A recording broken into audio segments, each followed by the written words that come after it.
Okay, it's time to start. Okay, it's time to start. Order in the court. Hey, that's fine. I want to welcome you to the August 2010 Tarrant County College District Board meeting, and I'll call the meeting to order. We have no one to speak tonight, is that correct? I believe that's correct, Mr. Hudson. No public comment tonight. Okay, our first item on the agenda is the consent agenda.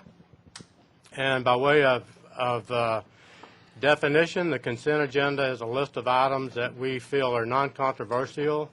They have been discussed thoroughly. They're placed on the consent agenda by the President according to the board policy and, of course, the Chancellor. Any board member has the right to remove these items, any item, from the consent agenda, and we will vote on those separately if they request. Are there any items to be removed from the consent agenda? If not, I would entertain a motion to approve the consent agenda as presented. So moved. Mr. Greenhill moves. Ms. Appleman, you second? Okay, we have a motion and a second to approve the consent agenda. All in favor? Say aye. Opposed? Same sign.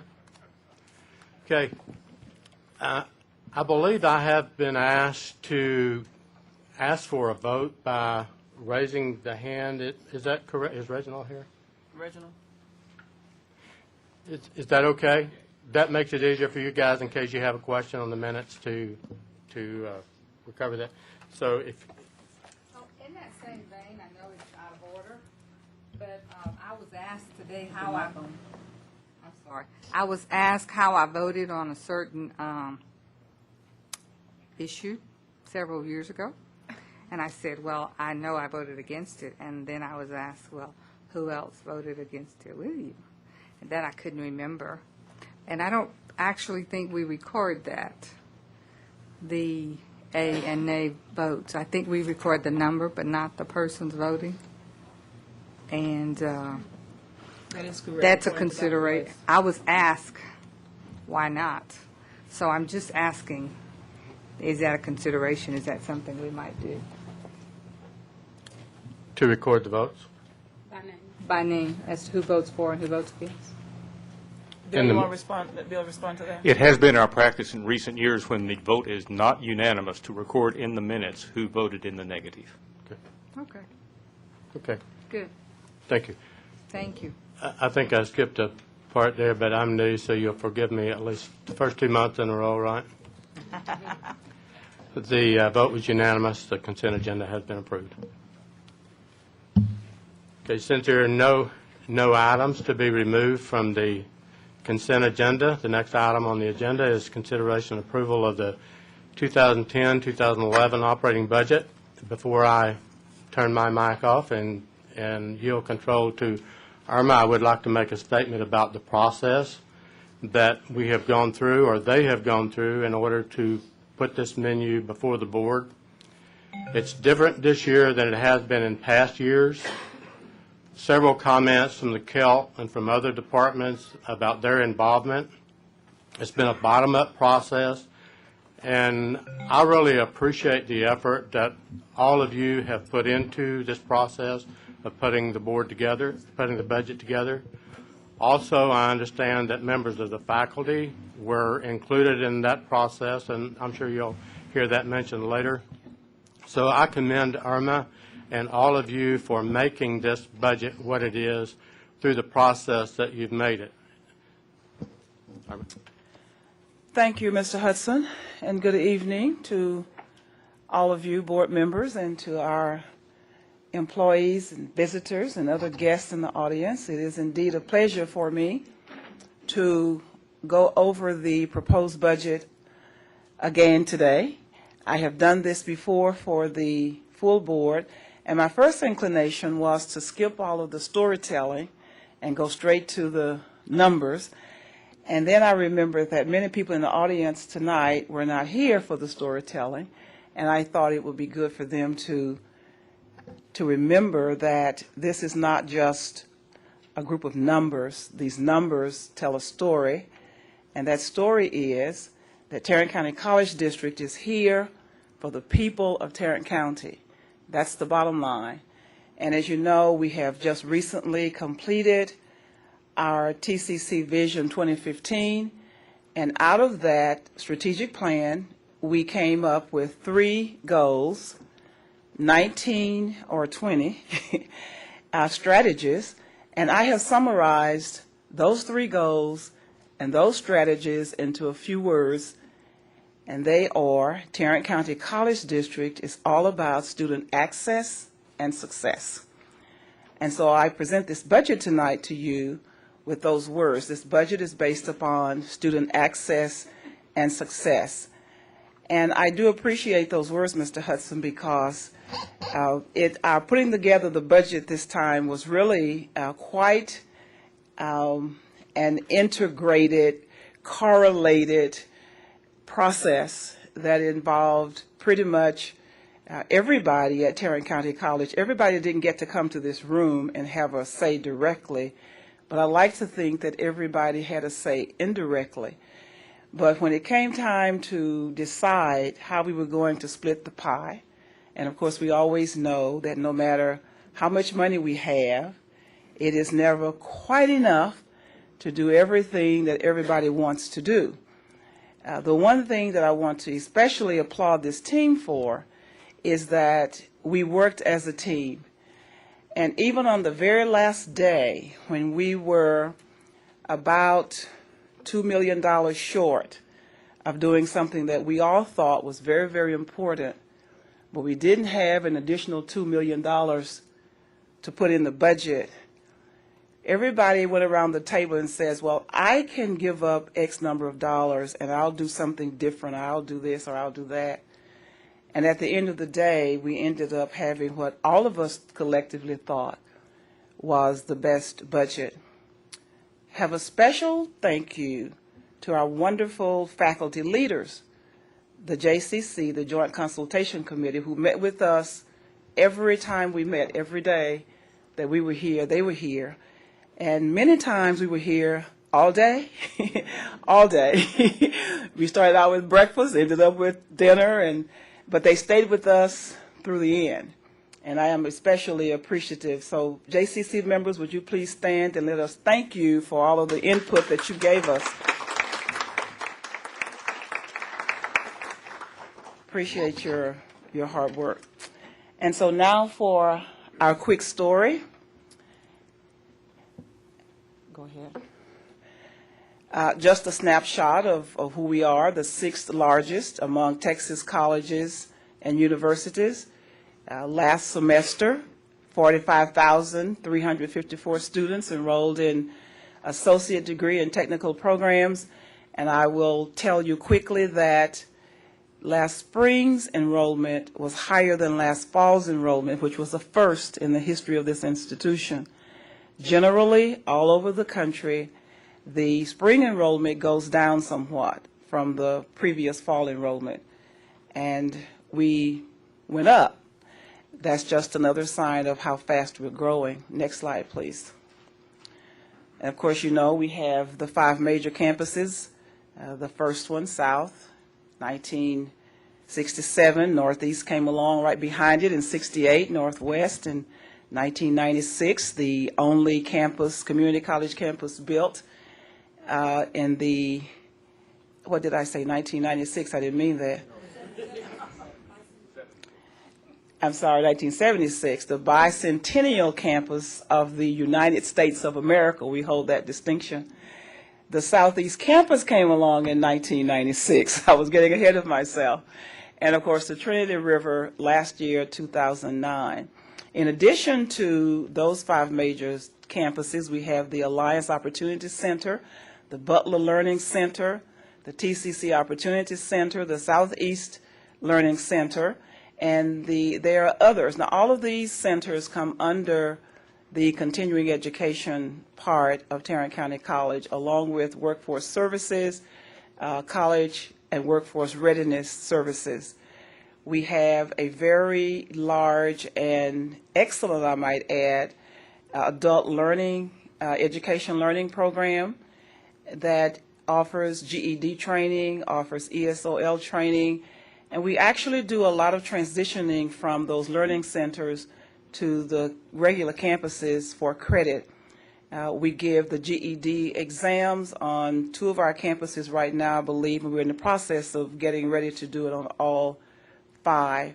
I believe they're given on South, Northwest, Trinity, and we'll be soon adding Northeast and Southeast to that number. Continuing Education Services also offers additional opportunities for businesses and individuals of all ages through non-credit courses, workshops, customized training programs. And as you know, we have an outstanding program that's called College for Kids. Under the Continuing Education Program, we also have an outstanding senior citizen program on all 5 of our campuses. In addition to those seniors taking courses and having good times in their later years, they also serve as a core of volunteers for us throughout the year, different things that we need, and especially during the summer with College for Kids. They delight in helping the kids find their way around the campus. Approximately 1 out of every 19 citizens in Tarrant County has taken a class at TCC, and it's probably maybe 1 out of every 3 or 4 has somebody in the family or that they know who's taken courses. We offer 3 types of degrees: the Associate of Arts, the Associate of Arts in Teaching, the Associate of Applied Science, in addition to a number of certificates of completion and several continuing education programs. Some of our technical programs are extremely well known to the public. Nursing program is one of our standout programs that's housed on the South Campus at this point. The nursing students who graduate boast of a very high pass rate on the exam. As a matter of fact, all of our technical programs that require licensure have a pass rate of 90 plus. Some of them are as high as 95, 97, 98% pass rate. One program that is not very well known is on our Northwest campus, and I'm always bragging about it because a lot of people don't know about the Railroad Dispatch Program, where a student can get a 1-year certificate in railroad dispatch and go out and earn a very nice salary of somewhere between $50,000 and $60,000 to start. And of course, also on our Northwest campus, we have the public safety programs, the police, the fire, and lots of others. Southeast has a great culinary arts program. South Campus has all of our automotive technology programs, welding technology, and that's the campus that we're planning now to have the green building on. The new baby campus has sign language, and you notice some of the interpreters at the graduation for us. They probably came from Tahita's program. Northeast, of course, has all of the allied health programs right now, and when many of those programs move downtown next year, Dr. Dartage will still keep a few of those. Dental hygiene will stay, and I believe emergency medical technology will also stay on that campus. So I think I've given you a highlight, a little bit of what each one of those campuses has. Some years ago, maybe 3, 4 years ago, the board adopted key measures that call for participation. We will measure ourselves by how well we do with contact hours, academic, technical, and continuing education hours. We look at the enrollment gap, the population service area, and Hispanic student enrollment. We've made a lot of strides on increasing the number of Hispanic students who are enrolled at Tarrant County College, and we're very proud of that. We're working right now. Mark McClendon's been leading an effort. I believe he and 2 of the campus presidents are going to be going to San Diego sometime soon to lay some more groundwork for Tarrant County College becoming a Hispanic serving institution. We're fairly close, I believe, in a couple of places. Tahita probably will get there before anybody else does. You're already there. Tahita's already there, so we're going to see what we can do to consummate a deal on that. Elva's campus is right behind that. If you get qualified as a Hispanic serving institution, there are additional federal dollars that will come to us for help with making sure that once we enroll those students, we actually graduate them. Some of our success measures, of course, that we measure ourselves by are percent of degrees and certificates awarded per unduplicated enrollment, the graduation and persistence rate. And that's one of the things that Achieving the Dream is designed to really help us with. First time in college, undergraduate persistence after 2 years, and the percent of students who transfer to a senior institution, along with the percent of underprepared students who completed a related college level course within 3 or 4 years. And I know that may sound like a long time, but unfortunately for some of our students, those who come to us who are extremely underprepared, it takes that long before they can actually get to the point where they can do college level work. Next one, please. The scorecard shows you that we continue to grow. If you look at our enrollment for the fall of 07-08, 37,948, and then the next year 39,000. For the fall last year, 44,000. You remember a few minutes ago I showed you the 45,000 something students for the spring semester. And if you look at the non-credit enrollments, they continue to go up as well. From 2007 head count 31,000 to 33,773 in 2009 and 10. That top number in red is the number of course enrollments that those, say 33,000 people enrolled in 74,000 different courses during the year. If you look at the ethnicity of our students, you will see that 55% are Anglo, 16% are African American, 21% Hispanic, 2% Asian, and another doesn't give me a percentage on what the others are. 6% Asian, I'm sorry, and then 2% other on those. And of course, on revenue, we were $357 million in 2007, 324 in 2008, and 339 in 2009-10. On our semester hours, we've increased from 14,000,005 to 17,000,007, and the credit side from 638,000 to 717,000 on the non-credit side. And the number of degrees or certificates that we've awarded has increased from 3112 to 3257. Our retention for our part-time students, you can see, is not as good as it is for full-time students, and you might guess that that's primarily because our part-time students tend to have significant balls to juggle in their lives while they're trying to go to school. It often takes a part-time student 6-7 years to graduate with a degree from Tarrant County College because of the other issues that they have. On our graduation rate, what you see there is a 4-year running average.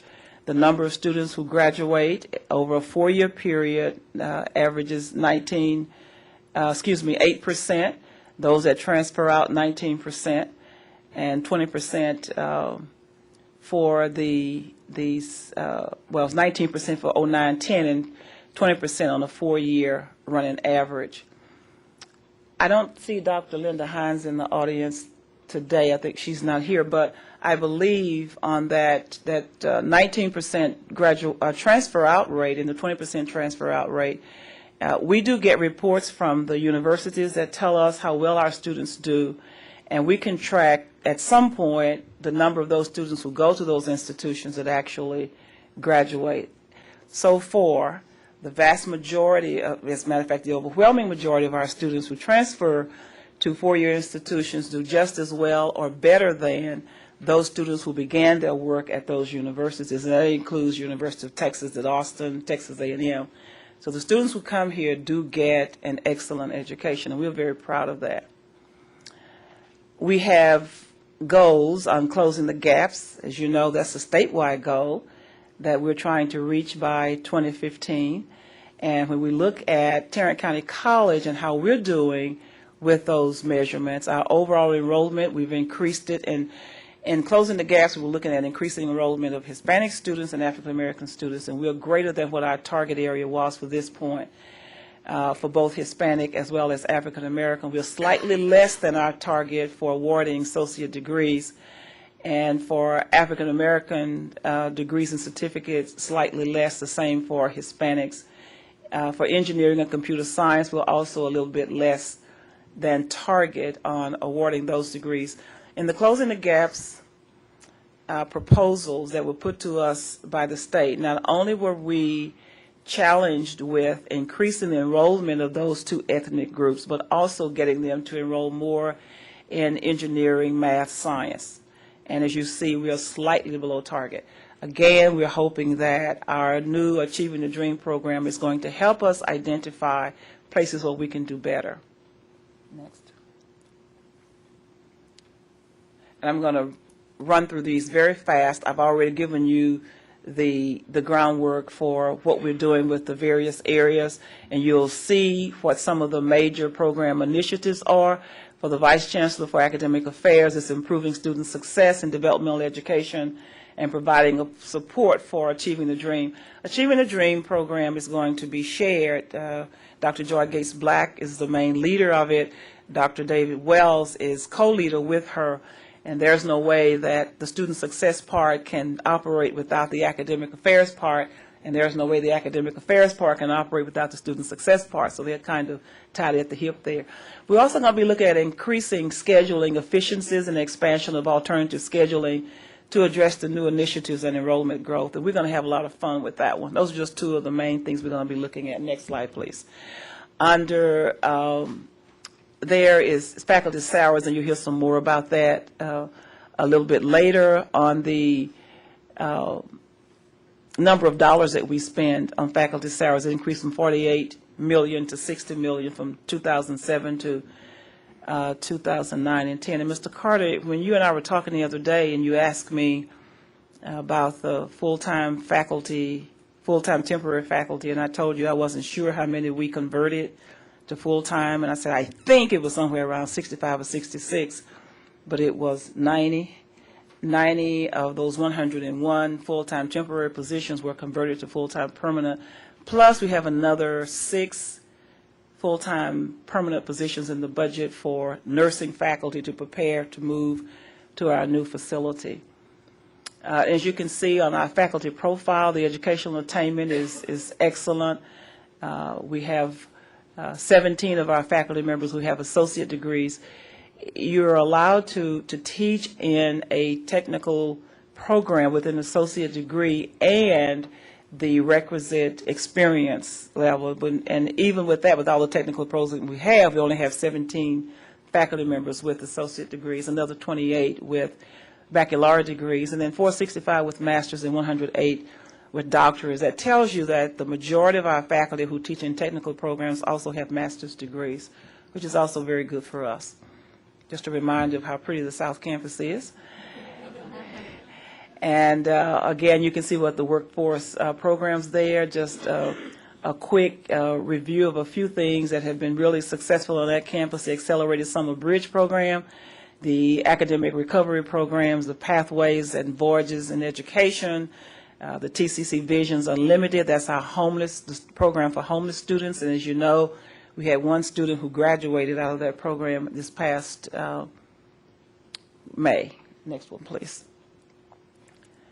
What happened to the Northeast Campus picture? Oh, hi. She thought she'd pull one on me there. I want everybody to see that nice clock tower and that pretty U.S. flag out there. On the Northeast Campus, of course, have the Summer Bridge, the college program again, the student success seminars, the academic advising, case management, and the science faculty advising and tutoring. And I'll just throw in here, I think I've mentioned it once before, and I haven't been able to get out to Northeast Campus yet since I mentioned it, but I'm really excited about Kevin Harper, who went back to his faculty and challenged them to look at some things that the Northeast Campus faculty could do to help us get ready for the changes that are already upon us and how we're going to be funded on student retention and all of that. So I wanted to publicly thank Kevin again for leading that, and Dr. Darledge for his leadership on that. Next campus, please. Northwest Campus, our bicentennial campus. Used to brag about being the only campus with water, and now they had to stop that bragging. Tahita now has some water on her campus. The student success programs, I guess the one thing that we're most excited about right now for Northwest Campus is our early college high school. We've been talking about early college high school for a long, long time, and it's about to happen. What day does school start, Eva? Early college. She doesn't know. Where's Gary? When? Oh, okay. All right. Not the day we start, but the day everybody else starts. The 23rd. And how many students you going to have? Almost 50. We're really looking forward to that. And the other campuses are waiting in the wings, and we're going to learn from Northwest what they did, and we're going to all do it well together. So we're really excited about that, and also the early college high school bridge program that has been developed for Northwest Campus. Next one, please. Southeast Campus, that picture is go back to just a second. If you haven't been to Southeast Campus, board members, you'll need to go and see that pretty garden. And it's just that pretty in person. That's not just a picture. So Judith, we really are, that's the memory garden, right? Really nice on Southeast. Southeast, of course, is kind of the dual credit queen, I guess you would call it. Dual credit took off on Southeast Campus like a rocket. I'm not sure if anybody has caught Southeast yet. Has any of the other presidents caught up with Southeast enrollments? Judith is saying no. Should we trust what she says? Or but they've done just an absolutely outstanding job with dual credit. Lots of students have graduated from high school with 6, 12, and some with 15 hours of college credit.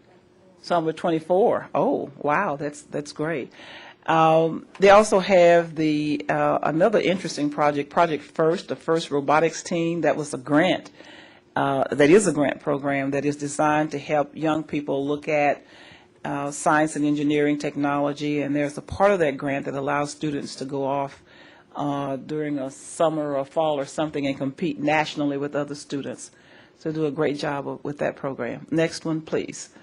The Trinity River campus. Every time I go to the Trinity River campus and I have visitors come in, they will always tell me that they've been a lot of places. They've never seen a community college that looks like that. So we haven't either. But we are very proud of that campus. Tahita opened her campus last year with dual credit, which I was very, very pleased. If you look at the top left, well, the bottom left, student success, and you see dual credit academy demographics. Of her enrollees, she had 20% Anglo, 18% African American, 53% Hispanic, 6% Asian, 2% other. And Tahita gave me a stat not very long ago. I believe she said something like 88% of those students were successful. 88% of those students were enrolled in dual credit. And all those students, well, I shouldn't say all, I'm not sure if this is true, but the vast majority were free lunch students in all of those schools. So that's just a really great thing that we're doing for the community. Next one, please. Under student success, I probably have talked enough about that. That's primarily we're looking at achieving the dream and some things. One of the things that's really helpful to us, too, is the SENSE survey of entering student engagement and the community college survey of student engagement. That's a program that we began participating in, I guess, last year. And we've gotten a lot of really good data from our students. Our students tell us how they feel about the services they get, whether or not we're meeting their needs, and that's being very helpful to us. And we'll tie that information into the Achieving the Dream program as well. And that's just some indication. For instance, if my placement test scores indicated that I need to take developmental math, the response was 76% of those who responded said yes, Joy. 76%, you all look at that. And so when you talk about how many extra folk we need to help at Tarrant County College, just remember that 76% of the students who responded said they had to take developmental math. A college staff member talked with me about my commitments outside of school to help me figure out how many courses to take. 21% agreed, 24% was neutral, 55% disagreed. You see, we have a lot of work to do there. We need to do a much better job of making sure students understand what they need to do. And it's amazing, I mean, you would think that anybody would know that if they have a full-time job and they have this and that, they probably shouldn't be taking 12 hours at night. But many students don't know that. They just don't quite understand how much time is going to be required for them to do that. And looking at that last one, I am prepared academically to succeed. 82% of them agreed. And that's a good sign. I mean, that can be good and bad. They think they're prepared academically to succeed, but then when they take the test, 76% of them don't pass. So that's kind of telling. But so you can see what kind of data we get from Sense and why it would be so important for us to have that. Next one, please. Under the Vice Chancellor for Administration, we have had an online application system for a long, long time. Didn't work nearly as well as we needed it to work, and we have now installed, it's completely installed now, a new one that also has a vacancy management system that goes with it, and that has really helped us a lot. We've got improved methods of recruiting and hiring adjunct faculty. We have a new revised diversity as well as emergency operations plans, and you're going to be hearing more about the diversity plan. As a matter of fact, Mr. Hudson, I'm going to ask to have an item on the agenda for next month to appoint someone to work with us on that committee. And so board members be thinking about if you have any interest in helping us with creating a diversity plan for the college. It's a very comprehensive plan. I don't know if Nidia Gonzalez is she's not here tonight, but she's the person who leads that program. Next one, please. This is something that Dr. Lace put in his report just so that we could see how we compare with some of the other institutions. If you look at the student ratio to employee for TCC, it's 21.2 to 1.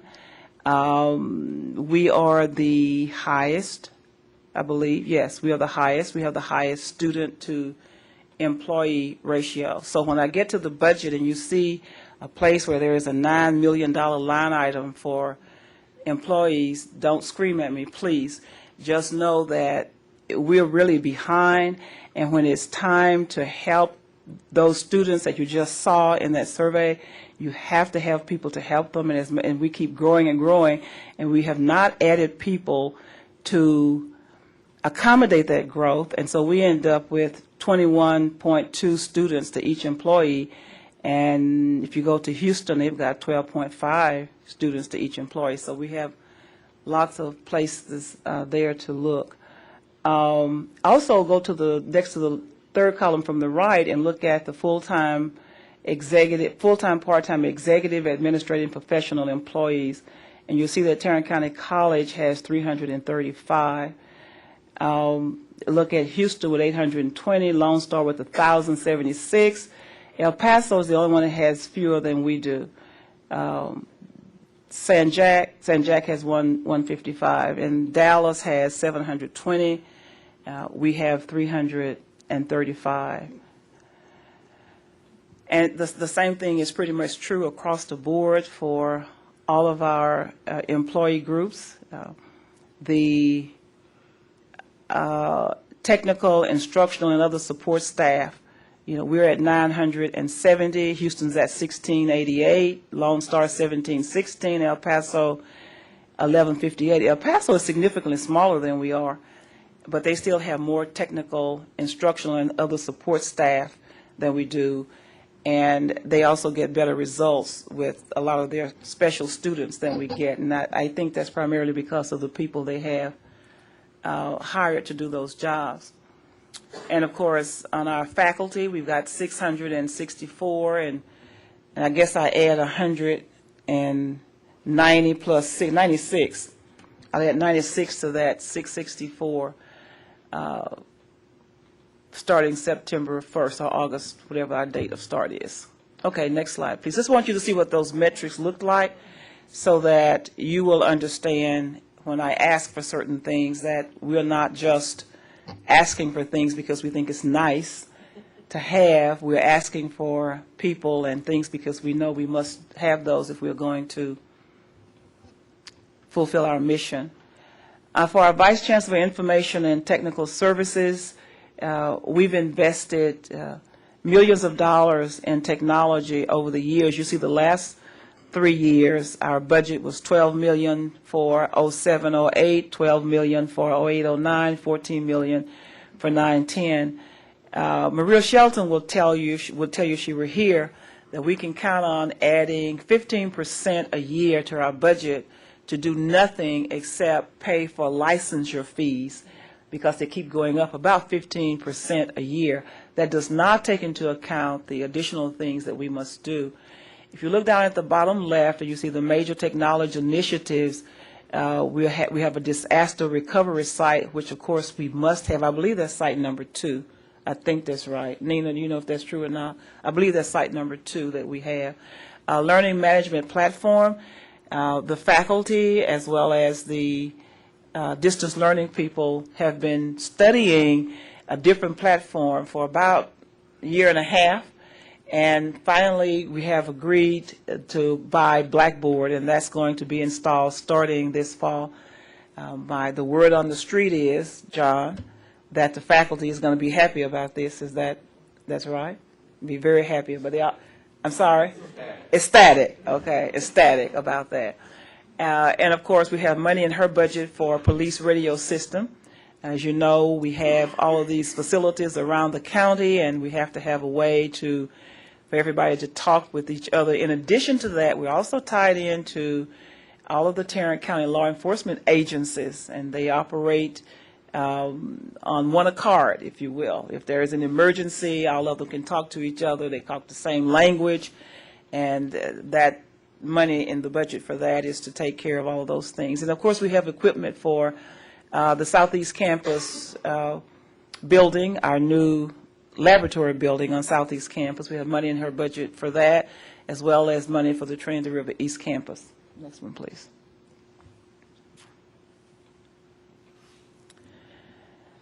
And the Vice Chancellor for Communications and External Affairs, of course, the major department there is Public Relations and Marketing. And we had $825,000 in our budget in 07-08, $925,000 for 08-09, $829,000 for 09-10.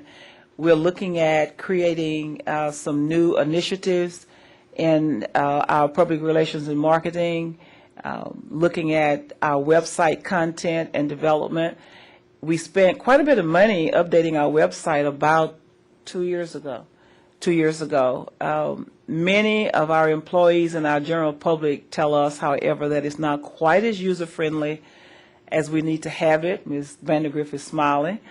If you go on our website looking for something, sometimes you have a little difficulty finding it. But we're also looking at some recruitment videos, district publications and promotional items. And of course, on marketing opportunities, we have just agreed to partner with Generation Texas, and we will tie that in with Achieving the Dream. We've had people up on Generation Texas to talk with us. The Higher Education Coordinating Board has a grant to pay for the development of media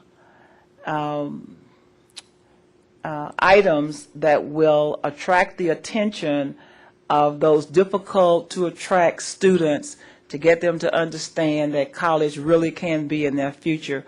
They've been here they're going to start in Fort Worth, I believe in San Antonio. Is that correct? Fort Worth and San Antonio. And they target the independent school district, but they also look for a community college as a partner. And naturally, we're the only community college in town, so they came to us and they laid the program out. It looks really nice, and we're excited about it. Next one, please. In the finance area, you can see the budget there has gone from 6.2 in 07-08 to 6.9. Some of the major programs, initiatives they're going to be looking at is the FAFSA applications. We continue to increase our FAFSA applications from 28,000 in 08-09 to 44,000 this year. that right, Mark, to this year. Financial aid disbursements from 47 million to 79 million. And I want to add here, too, that a lot of that comes because of our College Connection program, the work that we've done through enrollment services. We've done a good job of getting into the high schools, getting students to not only complete the application for college, but also to complete their financial aid applications. The application is not necessarily an easy thing to maneuver through, but with help, students tend to do a lot better. So you can see we're getting a lot more work there. I mentioned a few minutes ago about the work that Mark is heading up on the Hispanic Association of Colleges and Universities to help us get certified as a Hispanic serving institution. He's also established a more comprehensive procurement process and has created a comprehensive enterprise risk management process for the district. One of the things that I asked Mark and his staff to look at some months ago was to find an umbrella policy that we could buy that would be very inexpensive, that would allow various groups, community groups, to use our facilities. A lot of the smaller groups aren't nearly as well endowed as some of the more established ones, and they'll want to come to our facilities and have different events. And we want them on our facilities because we use those as recruiting opportunities. And so Mark and his people have found a very inexpensive insurance program that would cover them, because we don't want people on the campus who are not covered. And, you know, something could happen. I think Mark says about $30,000 a year is what it is, all it costs us, and that's for the whole district. So we're very pleased about that. Next one, please. And now that I've told you the story, you will see why we need to go from $350,862,181 to $365,496,652 million. Thank you. 350 million, Mr. Hudson, you're exactly right. 862,181 to 365,496,652, and you can see the increases. Maintenance and operations going from 197.4 million to 224.5 million. Auxiliary enterprises from 3.9 to 4 million. By the way, auxiliary enterprise budget is always a wash. We never budget any more than what we take in that area. That's the one place where we're always right on the money. Renewal and replacement fund going from 82.4 million to 64.9 million. The building fund from 59.5 to 64.9. And of course, debt service goes down. This is all you owe debt service on the bond, the outstanding bonds, from 7.4 million to $7 million. So the maintenance, that's fine, go ahead, Shelley. The next one, the maintenance and operation budget, to give you a little bit of a breakdown on that. If you look at the revenue side, we are $3.4 million less in 2010-11 from the state. That's because the governor, as you know, asked us to cut back last fall for 09-10, and then for 10-11. We ended up cutting out, what percent was that we cut? 5. I'm sorry? Okay. For the maintenance tax, we went from 79 million to 103, and you'll see how that gets divided a little bit later. It's not that the tax, we got into more money, we just took more of the tax money for maintenance and operation than we have been doing in the past. Tuition is expected to increase by 6.3 million. That may be a little conservative, but we take a more conservative approach just in case. But we're expecting the enrollment to be another bumper crop. Non-credit tuition, the funded side, we're expecting to get an additional $718,000 from the state on the funded side. On the non-credit, non-funded, we're anticipating taking in $432,000 less. And again, that's because with an economy the way it is now, when people have to pay completely out of their pockets, they tend to take a few less courses. Our indirect cost and other, we're expecting an increase of 1.1 million. Interest income, of course, we're expecting a decrease of 1.5. And our designated reserve, we're increasing $1 million. for a total increase of revenue for $27,123,781. A breakdown of the maintenance and operation budget, and you can see on South Campus for the non-technical equipment, operating, and non-faculty positions. And non-faculty positions would be support positions, support staff. We're asking for $500,000. Northeast Campus, $156,000. Northwest Campus, $346,000. Southeast Campus, $897,000, and that's primarily because, as you can see, for the operating budget and the non-faculty, that's for that new building that we're opening next month. And of course, Trinity River, $28,300. Vice Chancellor Student Success, $59,000. Vice Chancellor Administration, $806,000. Finance, $87,008. Vice Chancellor Real Estate and Facilities, $4.3 million, and most of that is in new operating costs. See that $3.499 million in operating costs. We'll be bringing on a new building on Southeast Campus. We'll be bringing on the Trinity River East Campus for a part of this budget year.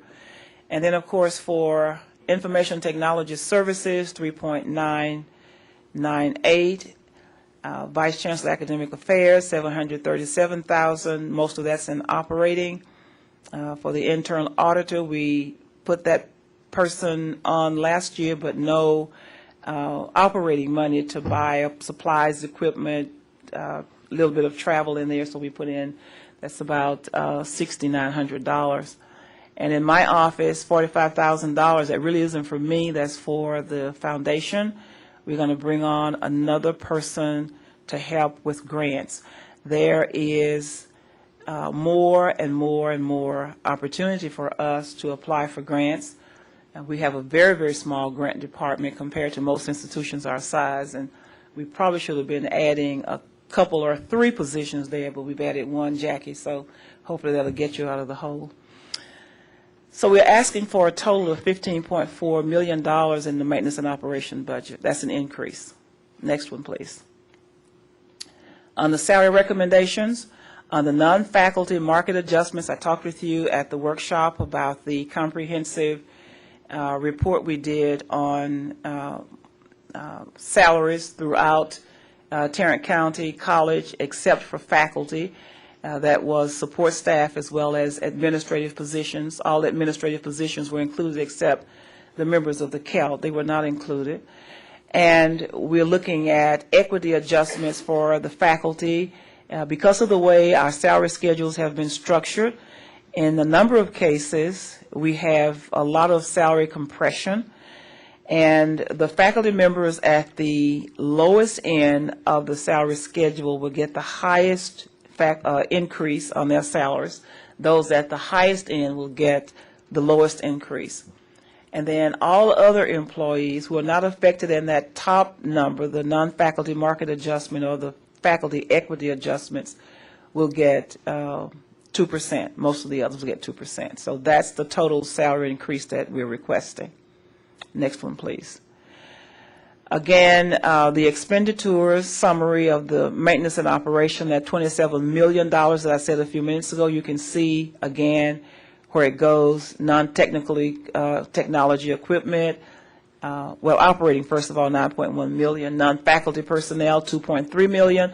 Everything in blue has to do with people. So you've got the non-faculty personnel, the salary recommendation, the non-faculty market adjustment, equity adjustments, and there's a 75-cent per hour adjunct/overload increase, Ms. Winnett. I know you have been talking to us from time to time about how much we pay, and I have a little cheat sheet here somewhere that tells me what our adjunct faculty pay is. David gave it to me a minute ago, and now I've lost it, but it's, at least maybe Bill gave it to me. I have it somewhere. It goes from, who gave me that, Bill? 32 to 39. $32.50 per hour to $39 per hour. And that's with that 75-cent per hour adjustment. And then Nancy reminded me that for some it's going to be more than that because we have a policy that gives an adjunct faculty member 50 cents per hour more for each year they teach, up to $3. So if I start at $32.50, and let's say the college doesn't give a salary increase next year, I'll still be at $33. So if I started last semester at, say, subtract 75 from $32.50, and you get $31.25, I think, then I'll get the 75 cents plus another 50 cents for my, quote, longevity pay. We have, I mentioned before, 6 new nursing faculty, administrative staff, 1.5 million, adjunct and over there, 75 cents per hour is going to cost us that says due to enrollment. That's just additional people that we're bringing on. 1.1 million, and promotion in rank, 20,000. So when you get to the next page, and you're going to see $9 million for salaries and for employees, that's what it is. That's what makes up that $9 million. And of course, disability support service, I wanted to point that out as well. $297,000 we're adding to their operating budget. We're getting more and more students who have special needs, and that's a very good thing. And you'll be proud to know that we do an outstanding job with disability support services. A student who needs help is required to go to a licensed professional and get a diagnosis as well as a prescription. The student brings the prescription back to us, the disability support services, and we follow that prescription. The prescription may say that a student needs extra time in taking a test. It may say that the student needs to be isolated for taking a test. It may say that the student needs an interpreter. It may say the student needs a note taker. It'll give whatever the student needs, and then it's our job to take care of those needs. Each one of our campuses has a disability support services department. So we do great services there. Next one, please.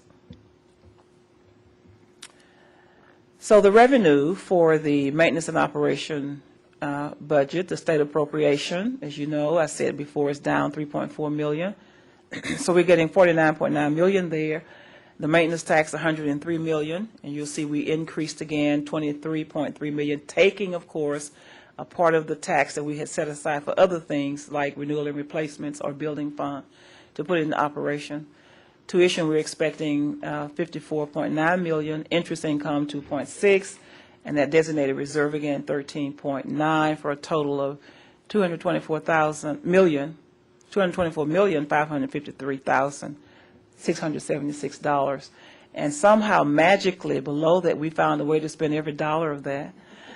$138 million of that's in salaries, 18.8 in benefits, 13 million in fixed charges, and 54.5 in operating expenses. Next one, please. The auxiliary enterprises budget, I told you a few minutes ago, $4,080,000. Total expenditures again, $4,080,000. This year, for the second year, we are taking 400 and how many thousand, Nancy, for scholarships? 440,000 of that 4 million we're putting into the foundation for book scholarships. Those are book, and that's monies earned from the bookstore. That 2.1 million that we're earning from the bookstore, we're giving 440,000 of that for book scholarships. Next one. On our renewal and replacement budget, that's the construction projects. You see we have a total of 64.9 in revenue. The maintenance tax revenue, 18 million, interest income, 125,000. The building fund balance that we've had in that fund all along, you know, the pay-as-you-go means you collect the money and you hold it until you need it. So we have 46,779,000 still in that building funds. We have a total expenditures for the year for 64.9 million. 30 million of that's to be spent for district projects throughout the district. 3.6 million of it on South Campus, 12.3 million on Northeast Campus, We will finish the renovation for the NSSB building on Northeast, and that's where most of that money is going to go. I know that will make Dr. Darlish very happy. He doesn't think that day is going to ever come, but it will. And Northwest is $3.5 million. A part of that money is for swimming pool repair. Is that right, Elva? For a swimming pool. Southeast Campus, $15.1 million to complete the new building on Southeast Campus. And the Trinity River Campus gets $131,000. And that's really primarily for signage, I believe, that we have to do on Southeast Trinity River. Next one, please. There is some breakdown of how that money is going to be spent at the district level that I talked about, $1 million of it in safety and security. I think that's primarily for the blue lights, the safety, campus parking lot safety, the roof assessment management program, $1.7 million, energy conservation, $4.6 million. That's a lot of money to spend, but at the end of the day, when we get it all done, it's going to save us money. I'm not sure what the payback time on that is, but there is a payback. District facilities contingency, we have $3 million, just in case we have some catastrophic something come along, we have to have money in the budget to take care of it. Capital improvement project support, real estate reserve, furniture that is primarily for the places throughout the district over the year, $1.5 million. Irrigation management, $300,000. Texas Department of Licenses and Regulation for ADA required items, $100,000. Exterior lighting, $200,000. Signage, $300,000. And of course, we've got program manager fees, $1 million. The TCC Opportunity Center renovation, 1.7. That's the building over off 820 that we do a lot of our training for the workforce development programs. Our rolling owner control insurance program, $1.1 million. Those code blue phones, again, $2.8. The clock alarm system that will go in the various buildings throughout the district. The fire safety system. The facilities master plan, $1.5 million. The emergency operations center, $2.8. And various project closeouts that we have throughout the district, $2.7 million. So that's the total of the $30 million. Right, that one. Turn your microphone on, please, ma'am. The study of downtown parking, haven't we already done a study? No. Not to my knowledge. Did we do a study when the plans for the east? Trinity River East? Wasn't there a study done at that time? David, can you answer that question? I don't recall. All that happened in that design of that master design. Dave, you want to come to the microphone, please?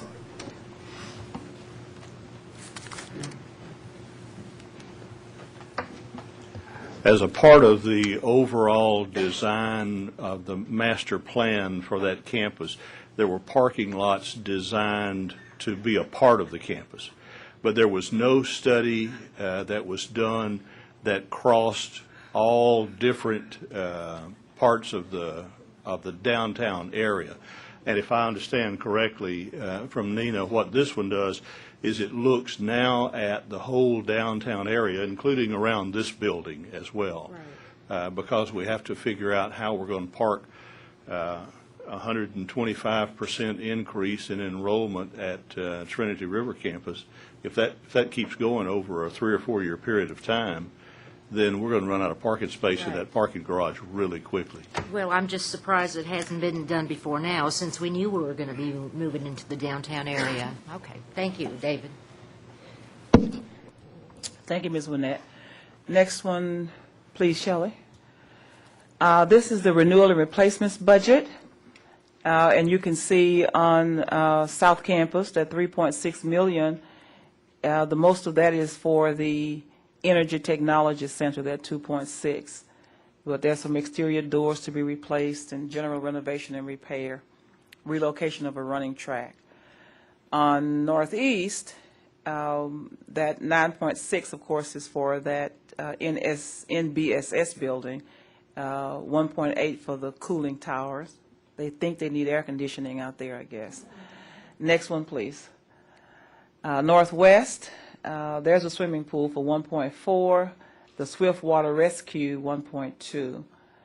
And for Southeast, of course, the new academic wing takes most of theirs, $14.4 million. And we're remodeling the police station out there, too, for a small amount of money. Not actually remodeling it, we're enlarging and taking a part of the bookstore space to help with the police department.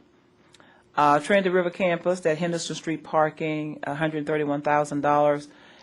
We may need that right away, just depends upon how things go when classes start.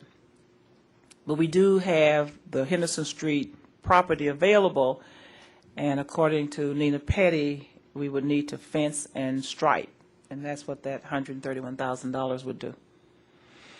So that's a total of $64.9 million. It adds up really fast. Next one, Shelley. The building fund, Trinity River East Campus. Again, that's $64.9 million, and $54 million of that is construction costs, $5.4 million for furniture, fixtures, and equipment, $3.6 for professional services, insurance, and relocation for a total of $64.9. Next one, please. The sinking fund, of course, is the money we use to pay the debt service on the outstanding bonds that we have, and that goes down by $437,619. That will continue to go down until all of the bonds are paid off, which will be 2015.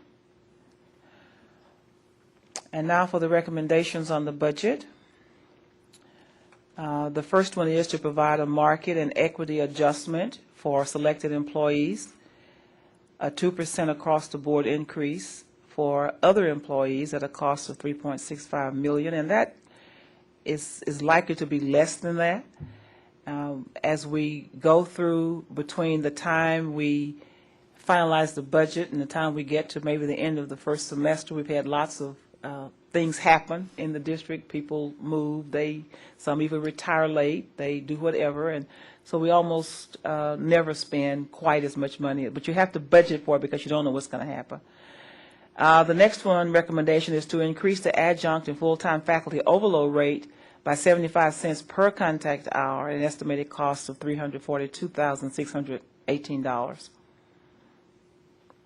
The next recommendation is that the credit tuition rate would remain the same at $50 for in-district, $73 for out-of-district, and $165 for non-resident. This will be the fourth year in a row that we have not increased tuition for credit courses. The next recommendation is no change in non-credit tuition charges for fiscal year 2011, which began September 1st, 2010.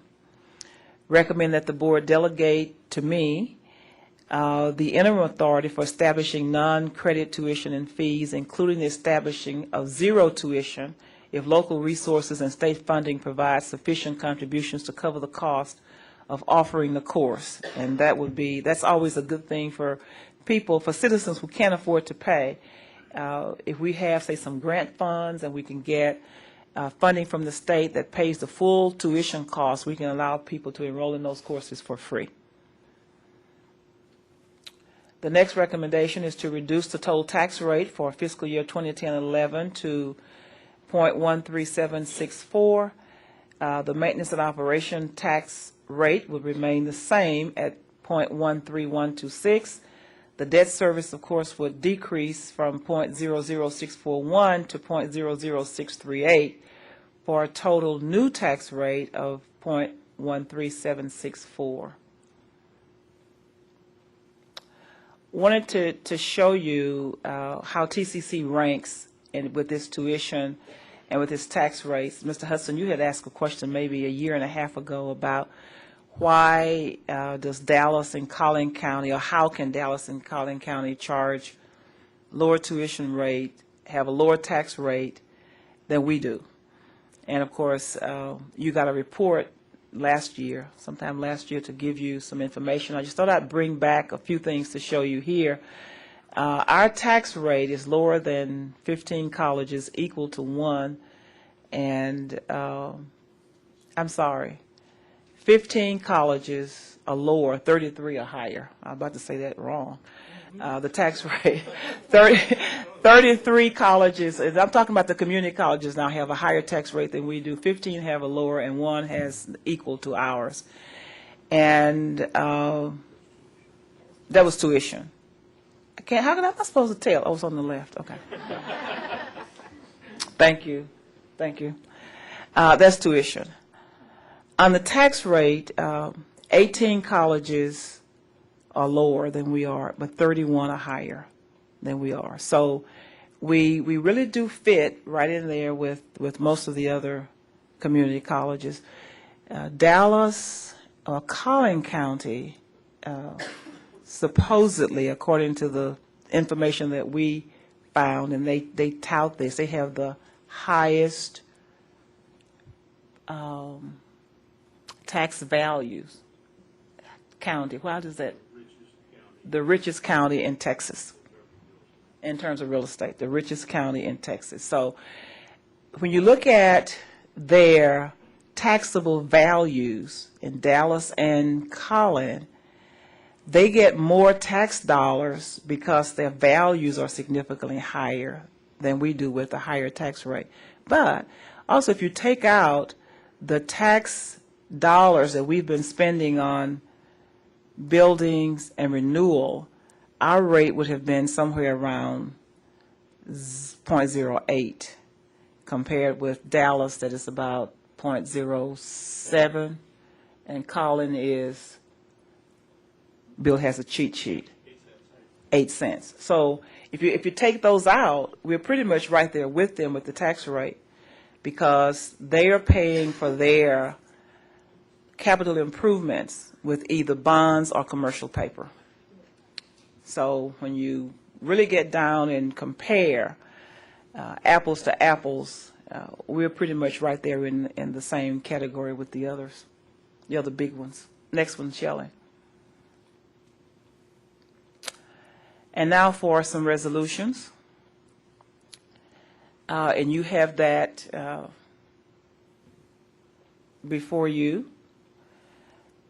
Be it resolved by the Board of Trustees of the Tarrant County College District that the Tarrant County College District budget for fiscal year 2010-11 in the amount of $365,496,652, comprised of the following amounts: $224.5 million for maintenance and operations, $4 million for auxiliary enterprises, $64.9 million for renewal and replacements, $64.9 million for the building fund, and $7 million for debt service be approved, and that a certified copy of the budget be filed with the state agencies as required by law, and that said budget be included by reference in its entirety as a part of the minutes of this meeting. That's the first resolution. We'll come back and ask you to vote in a minute. I want to get through it, and so if you have any questions, we can take those before you vote. The next resolution, be it resolved by the Board of Trustees of the Tarrant County College District that there will be a market and equity increase of at least 2% for some budgeted employees, an increase of 2% for all other budgeted employees, and an increase of 75 cents per contact hour for adjunct and credit faculty overload pay. That appropriate adjustments will be made to the entry earnings and salary schedule to reflect the across-the-board increase, and that the board authorizes the Chancellor to set individual salaries and sign contracts. Next one, please. Be it so ordered by the Board of Trustees of the Tarrant County College District that all ad valorem tax exemptions comply with state law and are as follows: disabled veterans, 30%, 5,000, 50%, 7,500, 70%, 10,000, 100%, 12,000. That's the disability rating. If you're disabled 30%, you get a 5,000 exemption. 100% disability, you get 12,000 exemption. Other disabled persons, other than veterans, would get $3,000, and persons over age 65 would get $50,000 exemptions. The next resolution, be it so ordered by the Board of Trustees of the Tarrant County College District that there will be levied for the year 2010 on all property owned within the boundaries of the Tarrant County College District on the first day of the current year, January 1st, 2010, except so much thereof as may be exempt by the Constitution of the United States and the laws of the state, the following taxes. Number one, an ad valorem tax of and at the rate of 13.126 cents of the $100 cash value thereof, estimated in the lawful currency of the United States for the support and maintenance of the Tarrant County College District. And two, an ad valorem tax of and at the rate of 0.638 cents of the $100 cash value thereof is estimated in the lawful currency of the United States to pay the principal and interest of the 2001 series bonds, the 2004 series bonds, and the 2005 series bonds. Now, I'll entertain your questions, comments, and discussion before I ask you to vote on the resolutions. Questions? I don't have some questions, but I do have some comments. Yes, sir. Like Is your microphone on, Mr. Carter? Yes, there we go. Like the rest of the trustees, I appreciate the work that you've done and the rest of the staff has done on the budget. But I do have to say that I was fairly astonished to discover that the trustees see the budget the week before it's expected to be approved. And there are no actual trustee workshops, on the budget. I looked at this, for example, there are many questions that trustees should ask. They may have great answers, what is the reason that we have general institutional expenses increases of 23%? Why do we have 157% on tax administration and collection? Why do we have 67% increase on communications? Why are we looking at close to $1 million in legal expenses? Why does our foundation cost much more to operate than it collects? Do we not have any recognition of the fact that we not only are going to lose state appropriations this year, this fiscal year, but next fiscal year as well? Do we not have an appreciation of the fact that not only do we lose property tax revenues this year, but that most people who study that think that we will have a similar or a greater loss next year? Generally, you're looking at budgets, too, that revenue equals expenses. In this particular case, we're taking at about $350 million. We're going to spend about $365. Luckily, we have funds that weren't spent, evidently, for this fiscal year that we can move over to those. But we're institutionalizing those costs, but we're not institutionalizing them with recurring revenues. We'll have all of those situations next year. I have one other serious consideration as well, which is that a number of years ago, this board passed very close to a 40% tax increase to pay as you go for capital expenditures, which is one of the reasons that you just talked about up there. If you take that out, it compares it.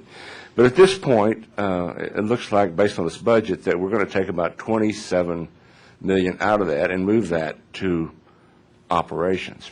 And if we continue that process for the next 3 or 4 years, all of that pay-as-you-go money will be absorbed in operational fixed costs. So I think there are many issues in this budget that the trustees should have asked questions about, should have examined, and that we did not.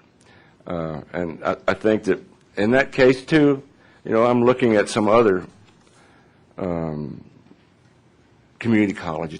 For example, I'm looking here at El Paso. We talked about them. This, by the way, is their budget process worksheet, which starts back in April, involves an extensive trustee involvement. And then, and by the way, I know we're not required to have public hearings, but we don't. And this week, for example, Tyler Community College is having, this week and next, it's having 2 different public hearings about their budget process, and we're not doing that either. And I think, that this is not a transparent process, and that also that we need to realize that the budget that the staff makes and that you make represent due diligence, and they represent this basic community of interest, but that these trustees represent many interest, many interest groups, and I don't really think we've given those other interest groups a fair shot at taking a look at this budget. And that's where I'm coming from on it. Thank you. The only comment that I'll make to your comment about the public, I was talking with Ms. Winnett out before the meeting started, and I'll just remind you that everything we do has the public interest at heart. I mean, we're here only for the public. I get your point about the public not being invited to come in and tell us what they think about what we're proposing. I get that part, but I do remind you that everything we do is in the public interest. And we certainly I understand that, and everybody acts in their own best interest. And I think basically, by the way, I did talk with some of the staff members about some of these things, and there were quite logical explanations for some of these costs. But those are the things that need to be considered and aired as well. Same thing about these pay increases. I mean, these are permanent. And yet we know we're facing these future hardships, and we're building cost into the system that we may not have funds to. And also, if it's going to be our policy to slowly consume these capital fund expenditures, the pay-as-you-go, and to convert them to operational expenses, and by the way, in 3 or 4 years you will do that, and you won't have the excess funds to do capital projects. I suppose that's okay, but I think the board needs to say that's what we plan to do. I understand what you're saying. Let me say a couple of other things. Right after Mark McClendon got here, maybe 2 weeks after he was here, he came to my office to talk with me about looking at modeling where we were going at Tarrant County College. And he's been working on that. As a matter of fact, he has a presentation now that is not quite ready for you to take a look at. But we're going to give it to you very soon.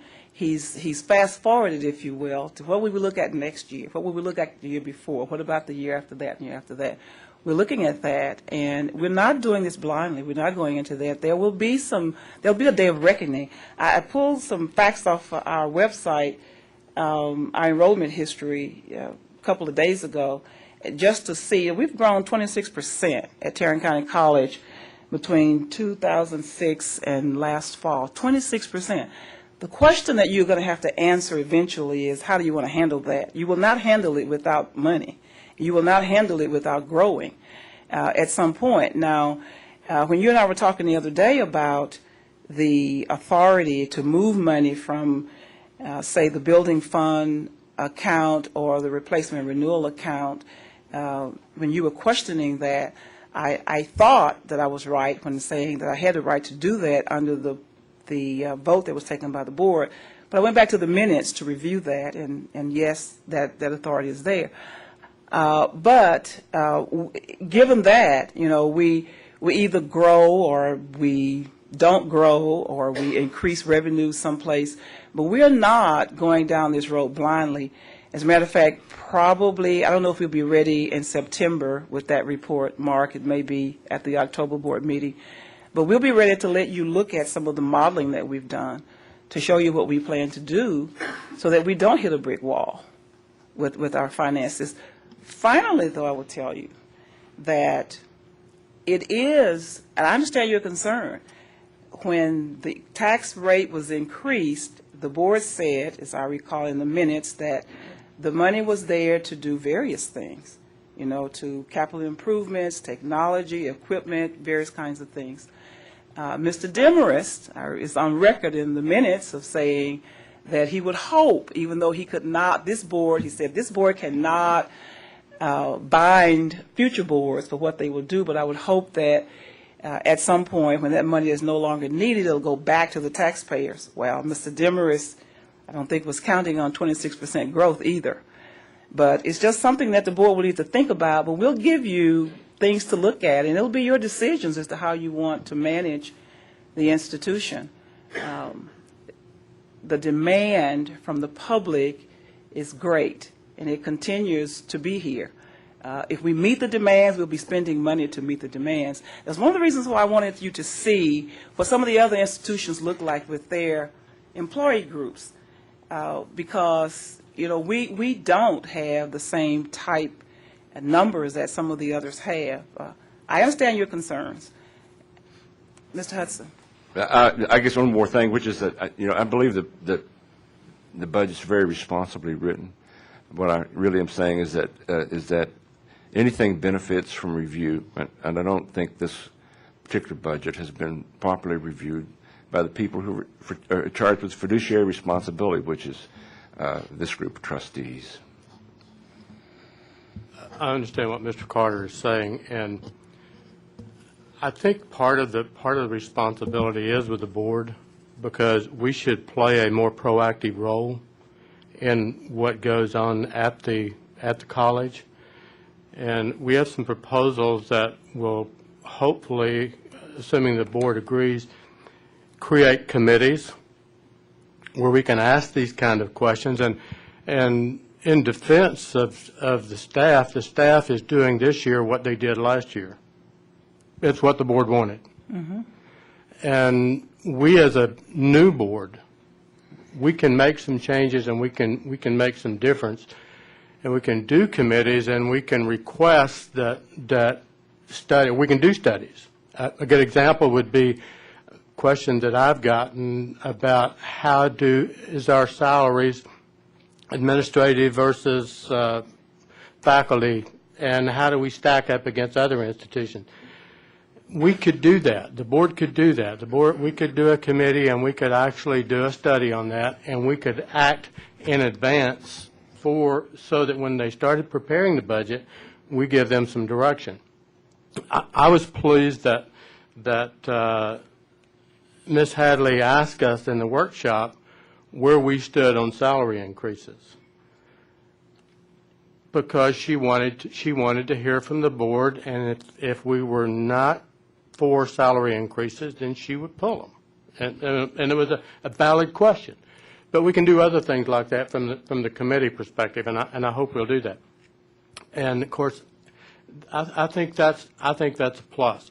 But I sat in your seat for the last 2 years. I mean, in the same situation you're in. I'm from a background that's different than this, and it's very difficult for me to do this, and I'm still having that same difficulty that you're having. So I know what you're saying, but I'm saying, but also that the responsibility is upon the board to be proactive.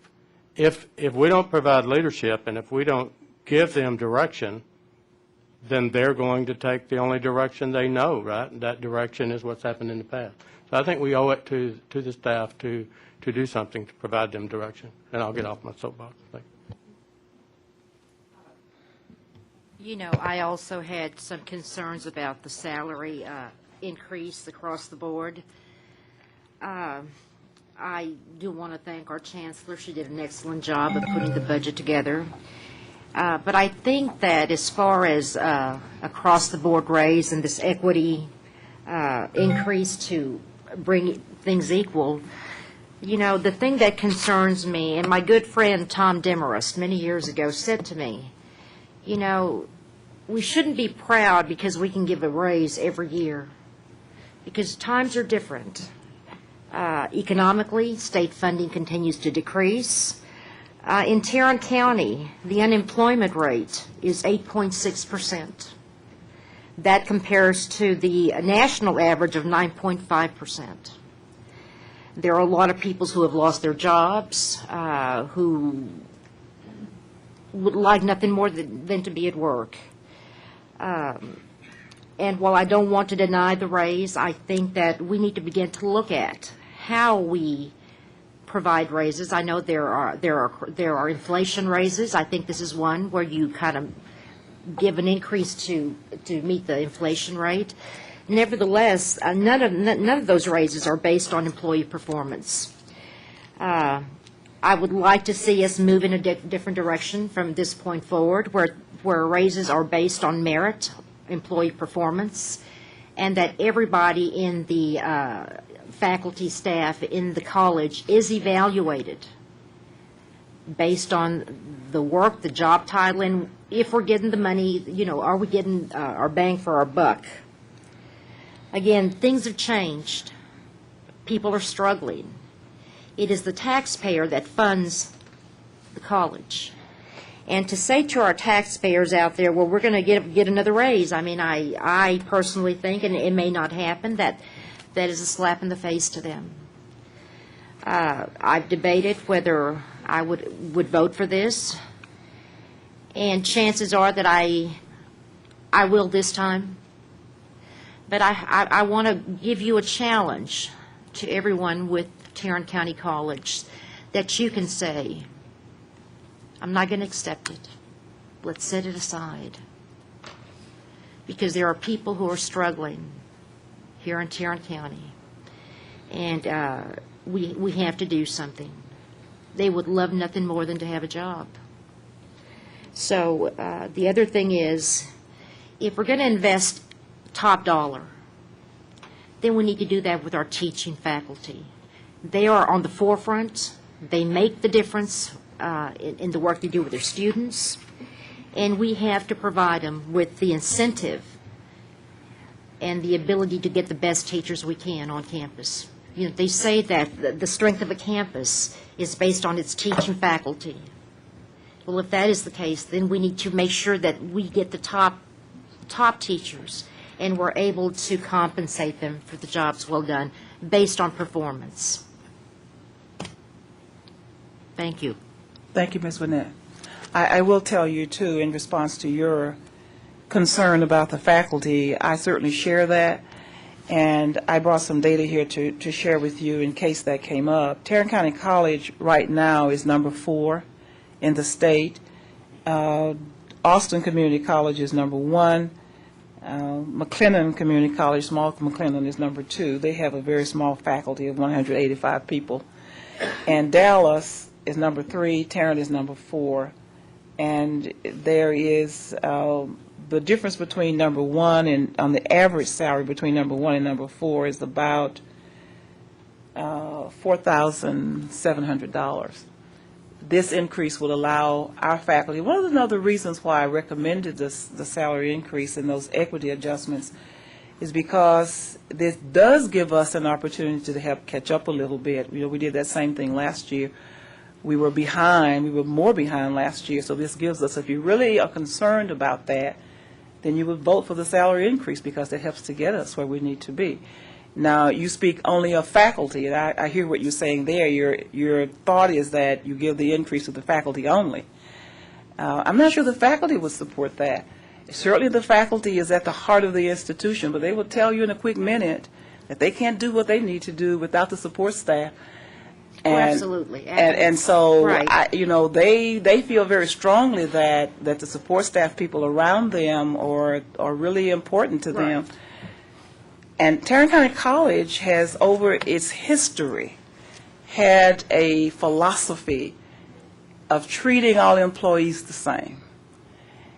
When I say the same, I don't mean that everybody has always gotten everything exactly the same, but the college has looked at the employee group as one group, not really separate groups. I'd hate to see us start down the road of singling out one group saying that it is much more important than another one. That would be very difficult for me, Right. as the leader of this institution, to work with. And yes, and you're right, and not to exclude any particular group, because I am all for that equity raise. I think that's important. But I think that when we compare salaries between upper-level administration and the teaching faculty, there is quite a difference. And I'm just saying, we need to begin to look at how we can reward our teachers, our teaching faculty, monetarily. And that includes the support staff, who are down there in the nitty-gritty of it all.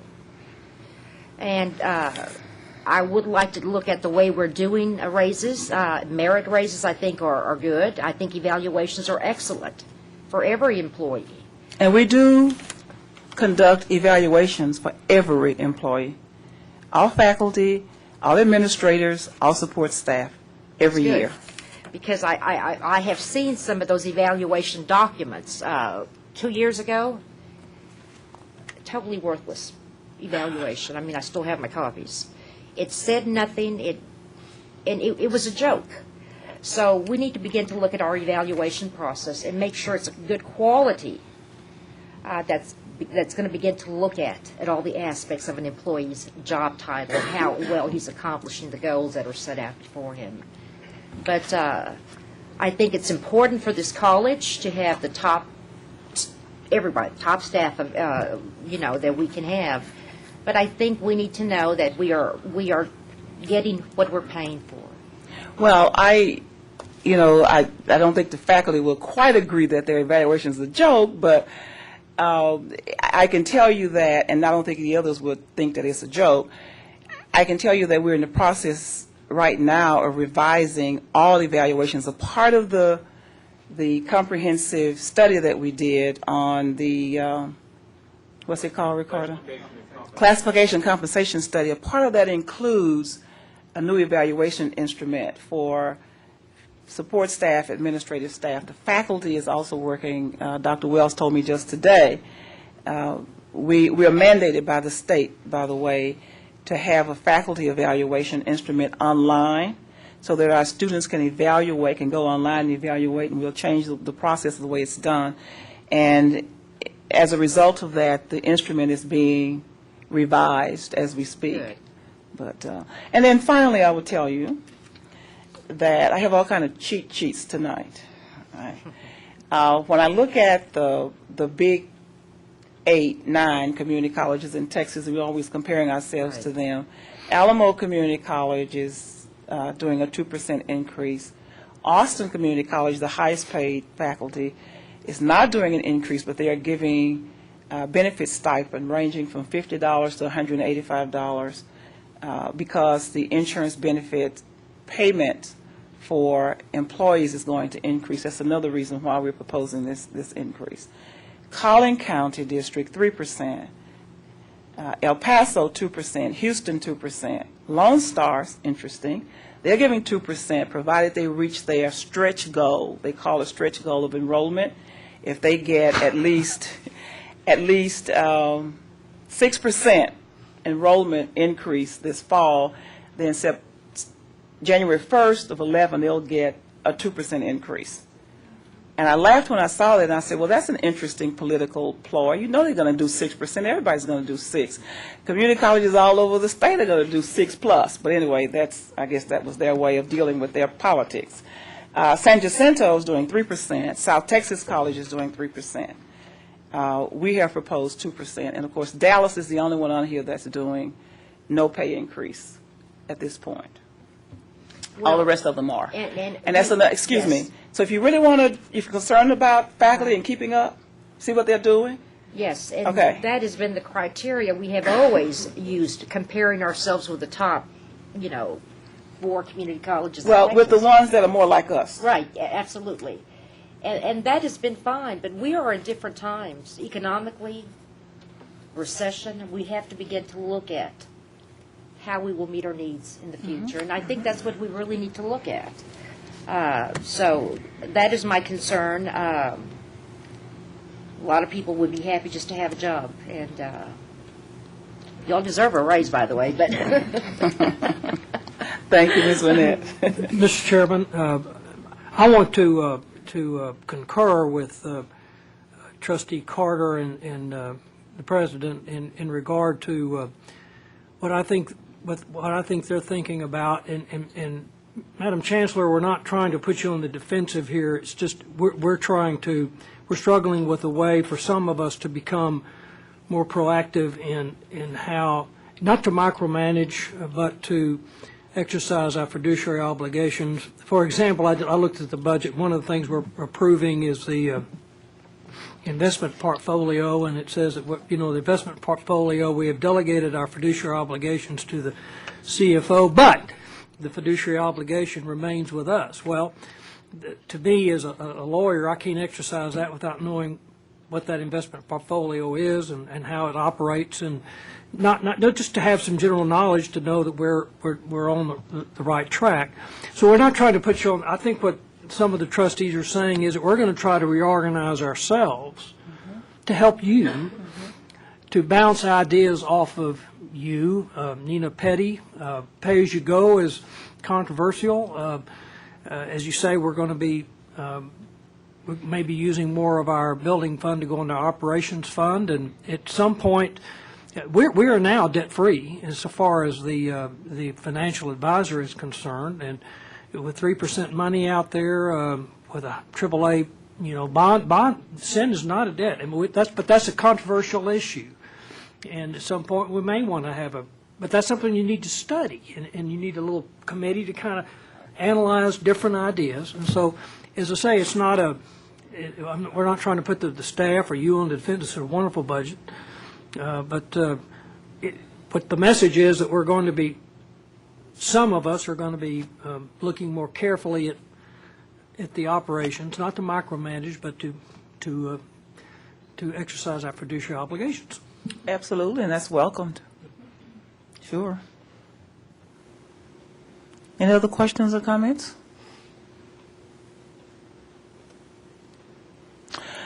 Well, if there being none, Mr. President, the resolutions are before you there. The first one, of course, is for you to adopt the budget of $365,496,652. Do we have a motion to adopt the budget? Mr. President, I move. Do I have to read it? No, sir. I'm going to incorporate it by reference. You're right. Our recorder says you don't have to read it. Okay. I'd like to adopt Just say the number. To state the number? Yes, sir. Budget, where's the number? 365.49, right there. Oh, yes, the following amount. I'd like to, let's see, that we approve the budget for the fiscal year 210 to 211 in the following amount of $365,496,652, comprised of the amounts contained in the resolution on the screen. Very good. Approved. And that a certified copy of the budget be filed with agencies as required by law, and the budget be included by reference in entirety in the minutes of this meeting, which I will sign. Thank you. We have a motion to do all that. Do we have a second? Second. We have a motion and a second. Kristen seconded. All those in favor? Aye. Any opposed? One opposition? Okay. Okay, the next The resolution. motion passed with one opposition. Okay. Salary increases. Thank you. The next resolution is to adopt equity increases of at least 2% for some budgeted employees, 2% for all others, and 75 cents per contact hour for adjunct faculty. I don't want to mess up things. If we approve the budget, isn't that already approved? Or we can approve it separately, but.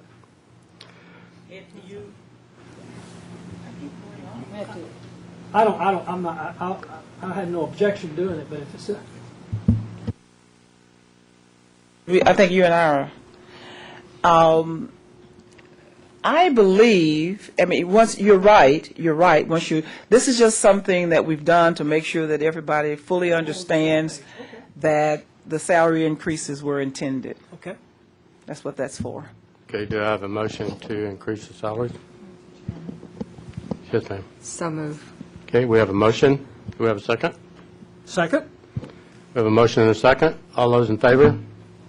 Aye. Opposed? Okay. No. Okay, the motion carried 5-2. 2 opposed. Next one, Shelley. The next resolution is the exemptions that you need to vote on if you want to continue those for 2010-11 for disabled veterans, other disabled persons, and persons over age 65. Mr. Chairman, Do we have a motion to, Mr. Chairman, I would move to approve the exemptions for the 2010-11. if you're over 65, do you have to abstain? No, sir. I'm 64 now, wait a minute.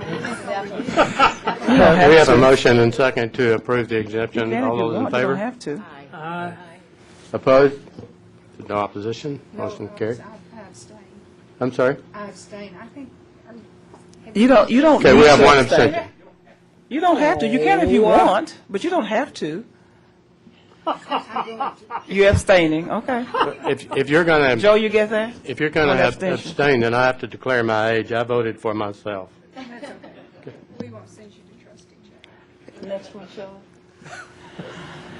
The next resolution is to set the tax rate, and we've gone through all of that. The ad valorem tax rate would be 13.12 cents per $100 cash value, and the sinking fund tax rate would be 0.638 cents per $100 cash value.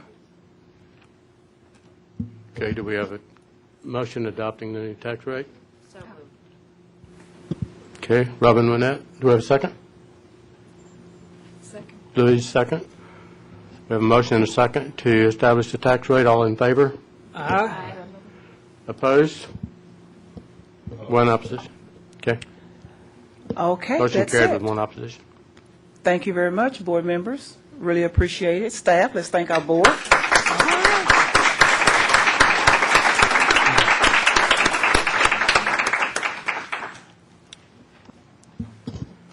Okay, next item on the agenda. I think your switch and my switch must be, I think you have the master. so I turn you off when I turn me on, Yes, right? sir. Powerful. Powerful. That's real power. I'd better be careful what I say, right? The next item is consideration and approval for request of trustee appointment to Tarrant County College Foundation Board. Ms. Hadley? Mr. Hudson, we have thank you. The Tarrant County College District Board of Trustees has 2 seats on the foundation board, and one of the seats was occupied by one of the board members who did not run for re-election, Mr. Kennedy. Thank you. Don't tell him I had that moment. Mr. Kennedy. And so now we have a vacancy on that board, and Dr. Joe McIntosh is here eagerly awaiting an appointment by this board to fill that seat. So you will let us know who that will be. Is it mine? That's yours to appoint with the board's concurrence. Yes, sir. Okay, my recommendation is Mr. Greenhill. Without objection, he will serve on that board. I accept. Okay? Is there objection? Okay. That it? I serve. No vote is required, right, Bill? No Louise and I are vote. still on. Okay, that's it. Okay. Okay, we will enter a closed meeting for a few minutes, and then we will return and reconvene, and probably not very long. You need to announce while we're having a closed session. Sorry. The closed session will cover receipt and discussion of attorney advice related to a pending legal matter pertaining to corporate services that's allowed by 551071 of Texas Government Code.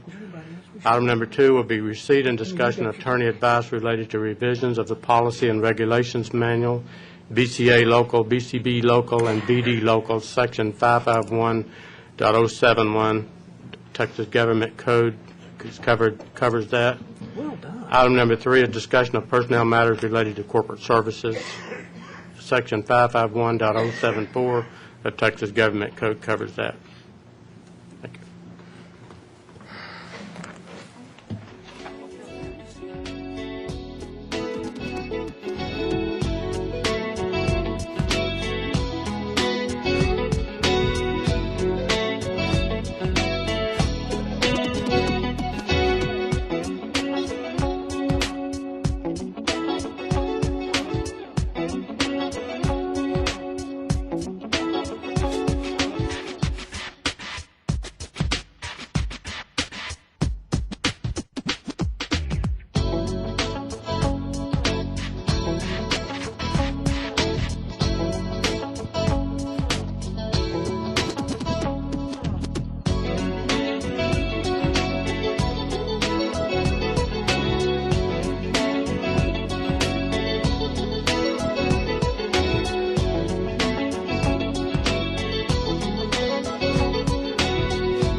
at your house, outside your house.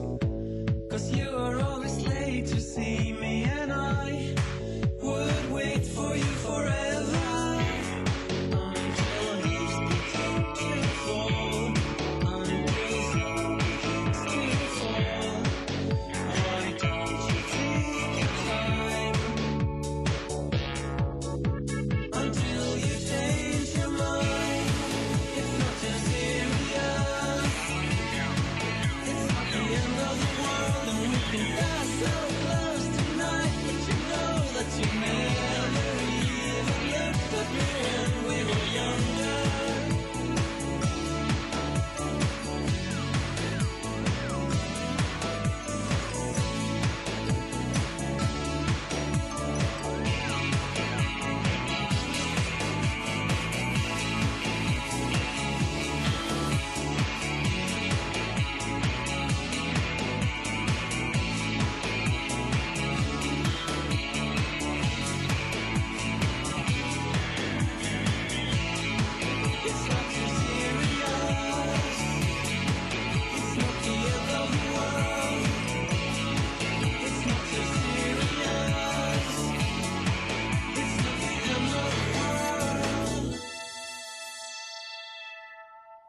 have never been so much in love before. What a difference how true love made in my life. So nice and so right.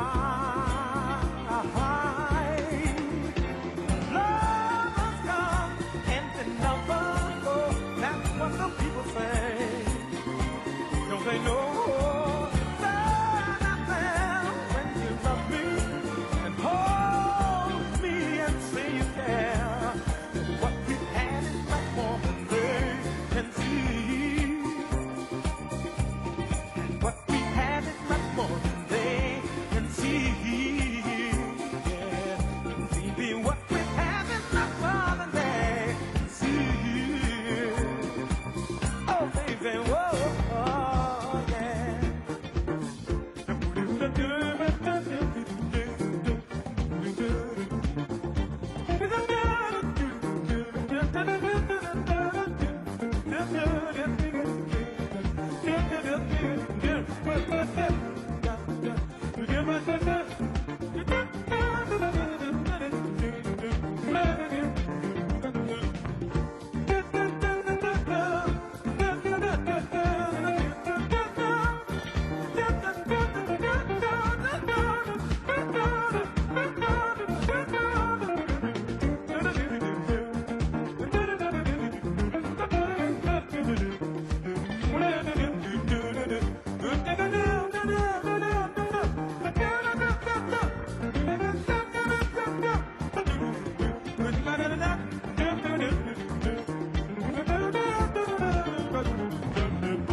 I'm in love with you, girl.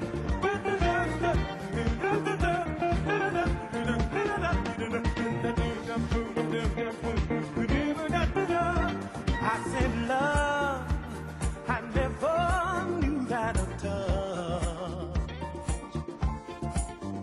could mean so much. What a difference. And when we walk hand in hand,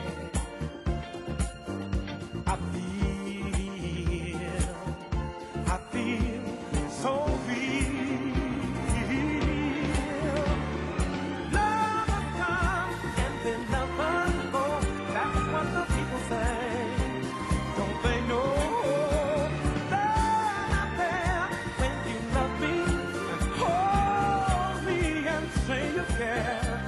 And what we have is much more than they can see. Yes, what we have is much more than they can see. And what we have is much more than they can see. Oh yeah.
Okay, we're back. Y'all are not going to trust me after telling you it was just going to be a few minutes, right? Well, it was a few, plus. Okay. He'll We will learn one get of these started days. again. Our next item. Mr. President, Yes. you know, one of the things when you shoot your mouth off, people come up to correct you, and so I've gotten a call from the foundation already who tells me that this year they've raised $800,000, expenses of $500,000, that they deserve plaudits for $7 million in endowments. Okay. Thank you, Mr. Carter. Where's Dr. McIntosh? Joe? See, it pays to come to board meetings, doesn't it? Yes, ma'am.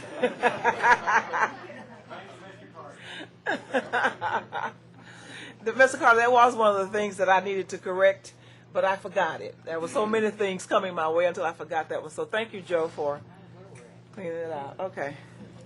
We'll get it right eventually, right? Okay, there is no action on closed meeting items. So our next item is Ms. Hadley and Ms. Nina Petty. Okay.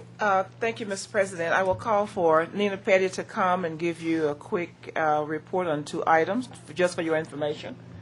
Good evening, Mr. President, Board of Directors, and Chancellor. The good news is I'm going to be real quick. The first topic is to report on you on the TIF, the downtown TIF that I said in your board packet I was going to report on tonight. We had a request in to the downtown TIF regarding our TREC project. However, due to some information that I just received this week, we've decided to delay our request, and so we did not attend that board meeting, and I will be doing further due diligence on it, and we'll get back to you at our next board meeting on what we're going to decide there. The next topic is in regard to safety, and I put in your board packets a little information about site-specific construction tours, and this is a pretty important topic because it really impacts our insurance policy. And I just wanted to remind everybody it's extremely important to that anybody that wants to take a tour, that they participate into a safety training course that we offer at the trailer site. Kirby Chadwell, who I introduced to you last month, who is Director of Facilities Planning and Development, will be more than happy to schedule any of these safety training courses and tours. And when the weather gets a little bit better, we're going to extend an invitation to all board members to come down and tour the site. And that's it for tonight, unless you have any questions of me. Thank you. I hope we'll be seeing you at every meeting, right? You'll be seeing me at every meeting. Thank you.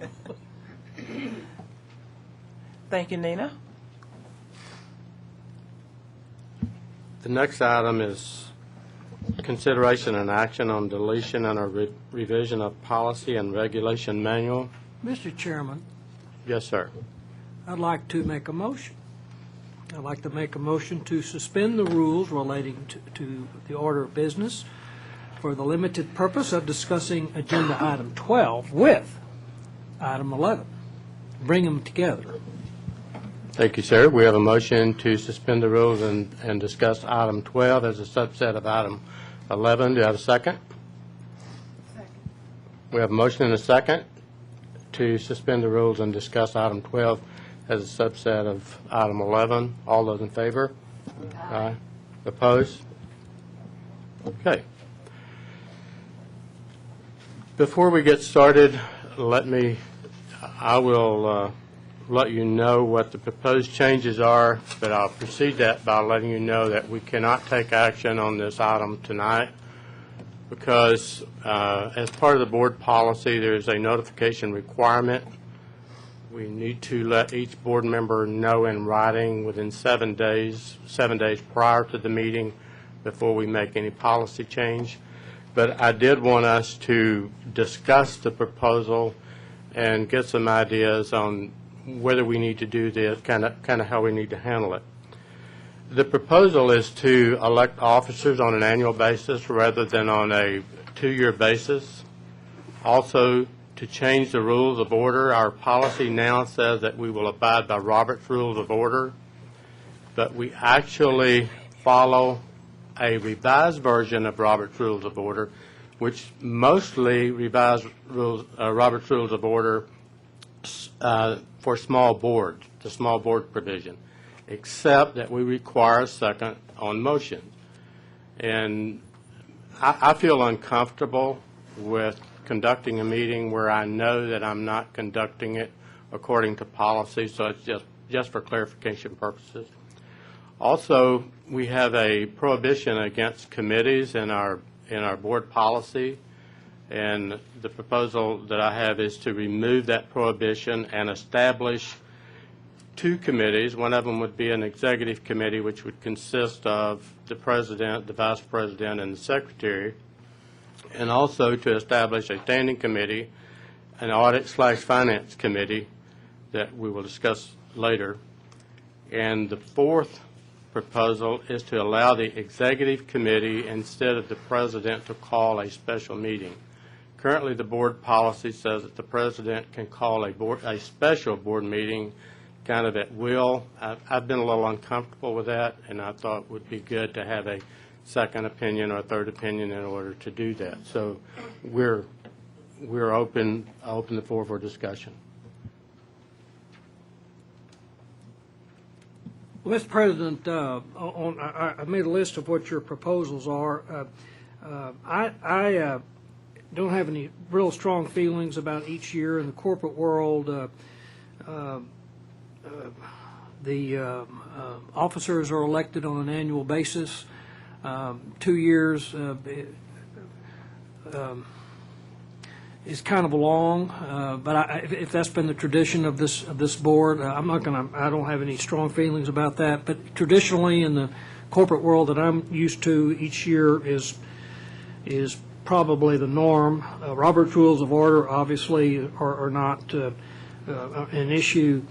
Committees, I think, are very important. I've said this publicly, and I've said it to many of you, that I think that in order for us to become for us as board members to become more familiar with and to feel more comfortable with the exercise of our fiduciary obligations, we need to have some meetings between our monthly meetings to kind of bounce ideas off, particularly in audit. I think audit committee is absolutely necessary. I think that's the best practice.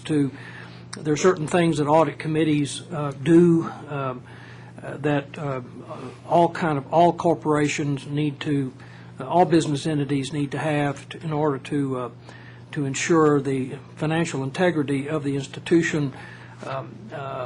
Finance committee, audit finance to help finance. My envision of a finance committee would be also audit finance would be to there are issues that come up that in real estate, for example, that we can discuss without and Nina Petty or there may be some financial issues that we need to look at before they come to the meeting, the regular board meeting. We need to discuss and kind of hammer out to see if we're going the right direction. It not only helps us, but helps, I think, the members of the staff.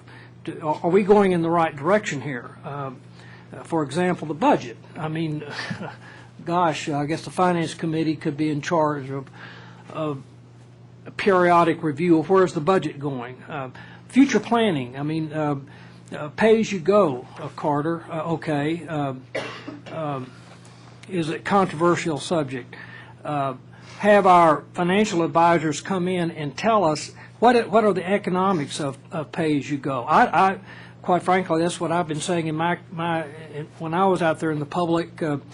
One idea is that you just have elections every time you build a building, or have a financial plan to build buildings, just so the people know what you're doing. Well, that has to do with the trust in us. Pay as you go takes a great deal of discipline. Furthermore, we're spending a lot of money now in operations that used to be in the building fund. What should we do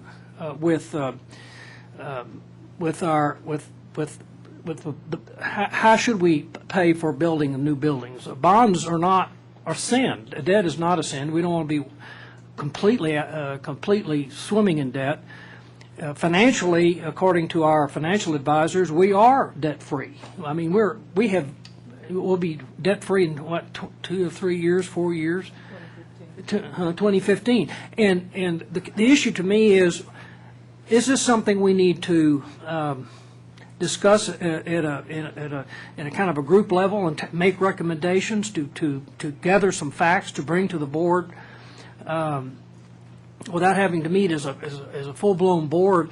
This is a more efficient way of doing that. Reviewing the investment portfolio, perhaps, from time to time. The policy says out flat, as I said earlier, that we have a fiduciary obligation to make sure that the investments are made. I want to make them conservatively, but I think that Mr. McClendon may want some advice from us. I mean, what do you think, board members? Are we headed in the right direction? Is this the best policy for us? So I think committees are a good idea, and I would, however, executive committee to me has got a kind of a negative. I'd call it a governance committee, but that's up to the board. Executive committee to me kind of has a connotation of having some sort of authority to do things that the board can't do. We can't delegate. These committees would not have any authority to do anything. They would be recommendations only. Insofar as I think, and with the executive committee, it would be a standing committee, right? These are all standing committees we're talking about. Yeah. Okay. Well, those are my initial thoughts on committees, and I think I've got your list there. Thank you, Mr. Greenhill. Other comments? Questions? Chairman, it's been my brief experience while serving on the board that this 7-member body is a committee, and even though all of us don't always speak at the board meeting, we have the benefit of the discussion and the questions that other board members might pose, and I think that serves us all well. Also, if at any time a board member has questions or needs further understanding about what is approaching us on the board agenda, we do have the privilege and the responsibility to seek out the answers from the Chancellor and appropriate administrators. So I certainly, I feel comfortable with the audit committee. The other names, I don't really see the need for them. Thank you. Thank you for your comments. Other comments or questions? Mr. Carter. Well, given the situation, I'd like to make a motion that we postpone items on items 11 and 12 until a future board meeting, and allow the results of the consideration of those items tonight to be incorporated into amendments and mailed to all board members 7 days prior to a future regular meeting to be scheduled. Okay, we have a motion to postpone action on. I would second. Okay, we have a motion and a second to postpone action on these issues. All those in favor? Aye. Opposed? Okay, thank you.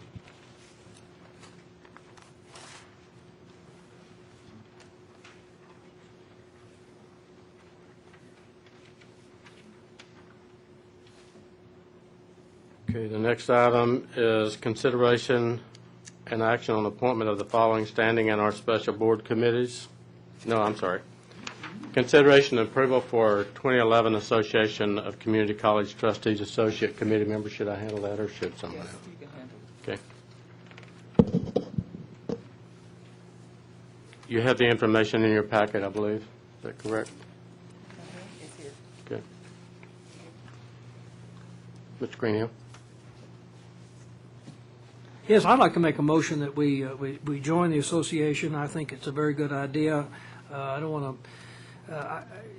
I think the more that we participate in these activities as a joint effort, we learn something, and we also have a greater voice.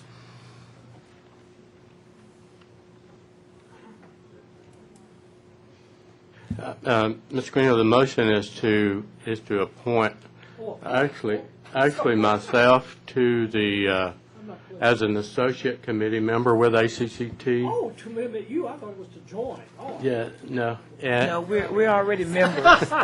we're, We're already members. yeah, we're a dues-paying members. I withdraw my motion. Okay, thank you. And it's my fault, I should have explained it. Do you think you can serve on this thing? Is that what you want to do? Yes. Yeah, okay, I move that you become a member of this organization. Yes, I did go to the meeting, as a matter of fact, didn't I? Well, you, Mr. Greenhill, you went to the Texas, you went to the Texas portion of, this is the national, the Association of Community College Trustees, a national group, and it's really international, thank you. That's right, you're right, it's international. And it really is an outstanding group, and it's very appropriate for our institution to have a representative.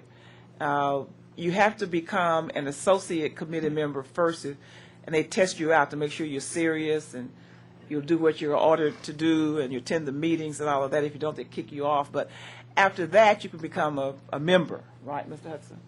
So it'll be a very good thing for us to be represented there. You have to have a letter of support from your board. Yes, that's right. The board That's has correct. to do it. But I have a motion before the board. I need a second, and then we'll have discussion. Do I have a second? Second. Okay, we have a motion and a second. Other discussion? And you're correct. The board needs to write a letter of recommendation recommending me as an associate member, and then they will make the appointments in October. I believe the term will begin in January. It will be for 1 year, and then after you've served the 1 year as an associate member, and you actually will be a voting member of the committee, so you'll be active, play an active role. My request is for governmental affairs and a couple of second choices, but that's my primary choice. But we will be able to make an impact, and we can maybe help influence policy at the national level. Other discussion or question? Well, I appreciate the, I guess, the description of your kind of roles, but I'm unclear, is it just a couple meetings a year, or is it a number of different committees? I guess it's in Washington, I take it. Actually, I believe they meet at the ACCT Congress. I think they will Which do is- the election there at the ACCT Congress, and then I'm not sure how many other meetings. There's generally, I understand, about perhaps one other meeting sometimes, but not necessarily. But there's always, the major meeting is at the National Congress, the ACCT, which is going to be in Toronto this year. Right, okay. And all of you have been invited, and I think some of you are going. Okay. Well, I appreciate your willingness to represent us. Okay, other discussion? Okay, we have a motion and second to send a letter of recommendation recommending me to the National Committee. All those in favor? Aye. Opposed?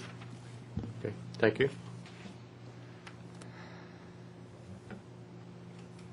Okay, Ms. Tedley, our next item is the monthly financial report. Thank you, Mr. Hudson. I'm going to call for our CFO, Mr. Mark McClendon, to come now and give you the financial summary, the review of income and expenditures, and to review the investment portfolio. Mr. McClendon? Good evening, Mr. Chairman, trustees, ladies and gentlemen. It's my great pleasure to show our financial statements to you. I'll go through it briefly. If we look at our maintenance fund, which is basically our operation fund, our budget was $197K. Today, we have an actual of $181, expenses of $173, encumbrances of $5, so we have a budget balance of $19. If we look at our renewal and replacement fund, which this is basically our project fund, we have a budget of $82, an actual of $47, expenses of $34, encumbrances of $24, with a budget balance at month end at $24K. And our building fund, which is the Bluff project, our revenue is $59K, an actual of $37, expenditures of $30K, encumbrances of $21, and a budget balance of $8. All right, thank you. Now, we could move to our investments. Okay, I'll go ahead and read out the investments. And Mr. Greenhill, I did attend a course. It is required by the state when you represent investments of a state or government. You have to attend a certification, and also in that they showed us policies and everything. I welcome support from this distinguished board. I also remind you that policy is set by the board, and we will follow that policy. And I also want to inform you that by nature, most of us accountants are always going to be highly conservative, and we will always look for the highest security for the funds available for the board. But if the board wants to look at something else, I'm more than happy to and open and would very much appreciate that. But until then, we will take a very strong and a very conservative approach, Mr. Greenhill. But like I said, I'm very happy to look at that, especially somebody who is so distinguished as yourself with bond arbitrage and everything. So we would like to do that. I'd like to give you, we have a market value of 200. At the end of June, we had a market value of 225 mil, and right now our ending value on July 31st is 215. We basically purchased 20 mil and we retired 30 mil, okay, giving us our balance. If we look at the yield on, and I realize that the yield is it's open to what you would like to allow to invest. We do a lot of, it's right now on the 13-week yield is looking at 69 basis points, and if we look at the 26, it's looking at 63. All right. Any questions? All right. Well, I have one question. Yes, sir. The book value in June, at the end of June, was 225, and the book value at the end of July was 214. 215, sir. Yes, and mine shows 214, 660, but roughly. Anyway, the idea is that it's smaller. Yes, sir. Okay, that's correct. And I'm assuming that the difference is money that we have placed in operations when we had a surplus. Yes, sir. And then we use that in operations as we go along. That's correct. We purchased 20 mil and we retired 30 mil. That's right. And that is the way. We will take all our money there and we move it backwards and forwards. When we need cash, we do that. I have spent a lot of time in the corporate world, and so our rules of where we invest our money, we try to keep our money liquid, make it some interest, but it will only be in Star Pool and some of these pools. We're not allowed derivatives, and we certainly cannot overnight or something. But yes, that is correct. We will always have our money here, and when we need it, we will retire something or we will sell it, and vice versa. We would take it into there. That is correct, sir. Yeah, you'll have to excuse my ignorance, but when I see a beginning balance up here and an ending balance up here and a yield of a positive yield, and I wonder how you got to that. But your explanation is a good one, and I understand what you're doing. Yes, sir. What will happen is if you looked at previous months and what the market is doing is that the yields are getting better, but they're not what we saw a long time ago. And there's other considerations, sure, like bank bonds are certainly would give us better yields, certainly. Thank you. Thank you, sir. Questions? Thank you.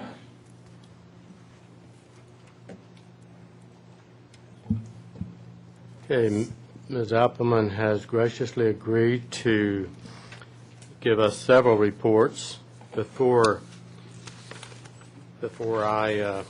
she starts on that, I would like to make an announcement. I think we announced this at the workshop, but we're all very proud of our Chancellor, and for good reason.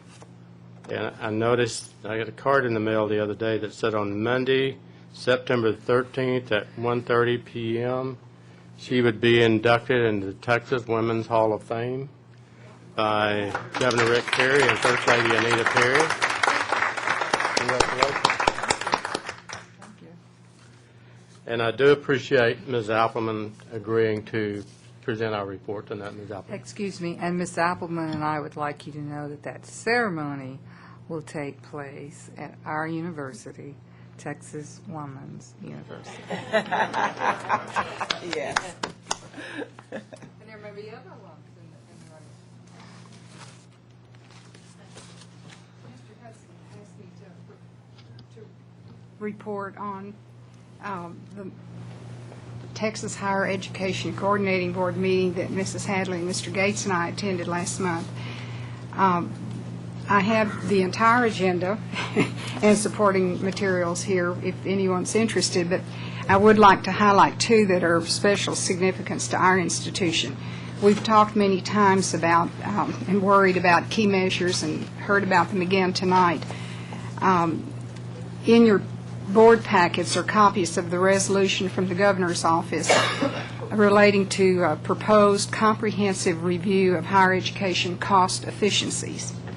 And the coordinating board is charged, therefore we will be charged, to undertake a broad and comprehensive review of system-wide opportunities to achieve cost efficiencies that focus on financial aid to students, excuse me, faculty workloads, articulation agreements between community colleges and four-year institutions, the consolidation and even possible elimination of academic programs not attracting nor graduating a significant number of students, and other costs.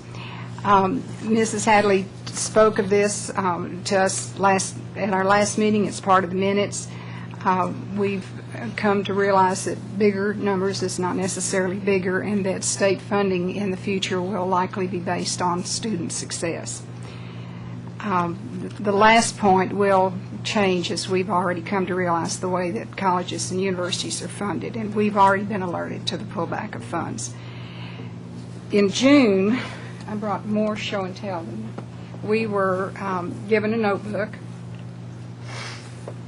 and you all should have this in your files somewhere, and I would urge you to pull it out if you can find it and review it, because it's an important bit of information. It's titled College for All Texas Formula Funding Recommendations for the Biennium, and it's important that we become familiar with these recommendations because they will be our guideposts.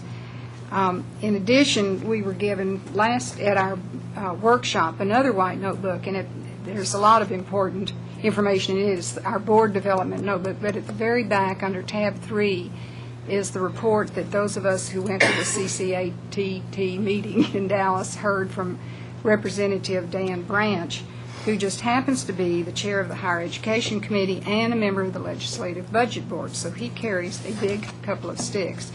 And he describes in the second half of the report what he calls reform initiatives, and he anticipates that those will be the guidelines by which the legislature will do their work this coming year. So we need to become very familiar with that. The second program is one that you heard briefly about tonight in Vice Chancellor Gates' report. It's the first $2 million of an $11 million federal money grant that has been awarded to the Higher Education Coordinating Board. It's called the College Access Challenge Grant, and it's for the purpose of promoting efforts related to ensuring that underrepresented students enter and remain in post-secondary education. Ms. Hadley said that Tarrant County and San Antonio were chosen. And one of the reasons we were chosen, and I think it was not happenstances, when they were scouting the state for likely candidates for the first 2-year demo sites, they happened to come on a day when our Go Center van was out with students, and they were, on the spur of the moment, decided to go see what that was all about, and they were so impressed with what we're already doing here in Tarrant County that we will be one of the first sites to be a demo site. And Ms. Parsons and Casey Barnard, our marketing people, have already started working with them. They've been up here several times to meet with us and to meet with Fort Worth ISD, which will be the school district of choice, and the Fort Worth Chamber. And there will be a series of activities and events, one of which will be on Trinity River campus. Did you know that? October 30th, you're invited. Someone on your campus knows. We volunteered you. That's it. It's being called the Family Summit, and they're expecting several hundred families of high schoolers. And then Fort Worth ISD is also doing on September the 11th a neighborhood walk where they're actually going door to door to try to ID dropouts, Casey, are you helping me here, making sure I'm telling this story right? And encourage them to stay in school and to think about college. And we, of course, will be hopefully one of the things they will be thinking about. You all will love this. They were talking about this media campaign, so I was thinking billboards and bus benches and TV ads. No, you tried to find the right word too, and they finally taught it to me. It's the social media, and we're going on Twitter and Facebook and all the places that the modern generation goes. So, and they claim that it will not take up all of their $2 million. So I was glad to hear that. And then finally. Last but certainly not least, I hope some of you are probably on this mailing list, the Alliance Texas magazine, which comes out of the Hillwood Company. And there are 5 articles in this magazine, and 3 of them mention us and our corporate workforce training. So that's a good place to be, and I have these copies if anyone wants to see them, and that's the end of my report. Thank you, Ms. Appleman. Great job. She's kind of set the bar for the rest of us, right? Yes. And we're going to have to get out there and get busy here. Okay. Okay, next item is the Chancellor's report. Thank you, Mr. Hudson. I do want to thank Mrs. Appleman, first of all, for going to Austin with us to the coordinating board meeting. And I want to invite all of you to go along with me. I make all of those quarterly. I think you will find them very interesting if you can attend. So thank you for doing that. And also thank you for agreeing to work with Generation Texas, and invite you to continue your work with that group and any other board member who wants to do that. The first thing on my report tonight involves our new staff member introductions, and I'm going to call for Dr. Judith Carrier to introduce 2 new staff members on the Southeast campus. Dr. Carrier. Thank you, Chancellor Hadley, Mr. Hudson, and board members. I am thrilled to introduce 2 special professionals to you tonight. We have a new Vice President of Teaching and Learning Services. I'd like for Barbara Cohen, please, to stand. Come on up beside me, and I'll tell you just a few things about her. Barbara's been with us for 2 weeks, Dr. Barbara Cohen. 2 weeks from Collin County Community College, the Preston Ridge campus in Frisco. There she headed 16 departments, including math, science, humanities, social science, English, so forth and so forth. In fact, after she left, they now have divided it. Those departments were the equivalent of our divisions. They were the largest departments that they had within their district. And she's a very firm believer in getting out in the community and doing things. And in particular, she led the way in developing a strong workforce for the implementation of Service for Scholars program for returning military personnel. And then she began the Caring Behaviors Project, where she worked with faculty to develop teaching strategies that affected retention and student outcomes, exactly where we are today. So, board, please welcome, and the rest of you, Dr. Barbara Cohen.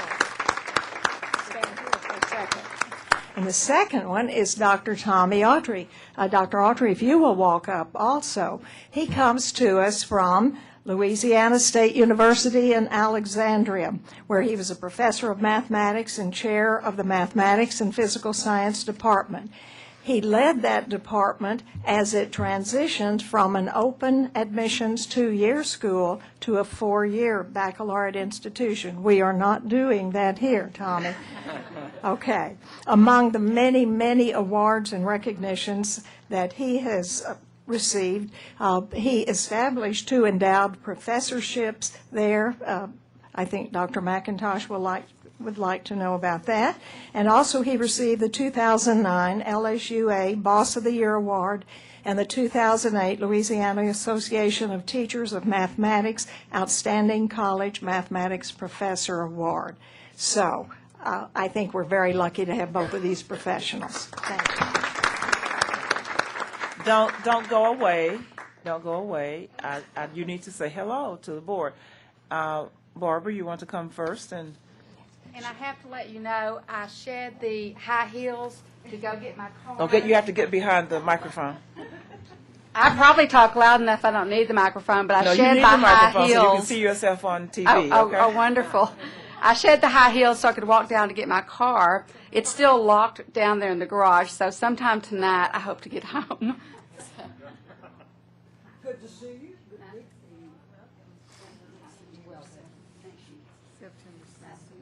We're glad you're here. Welcome. What is it, the foundation, September? Oh, yeah. Okay, thank you. Okay, thank you very much, Barbara. And now for Tommy? Yes, it's just a privilege to be here, and so it's nice. I've seen pictures of you. Maybe you've seen pictures of me. I don't know, but it's nice to meet folks in person, so thank you. So. Very well.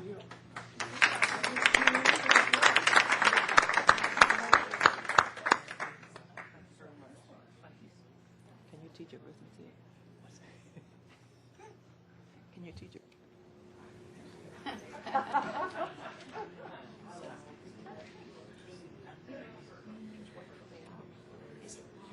Ask him if he could teach arithmetic.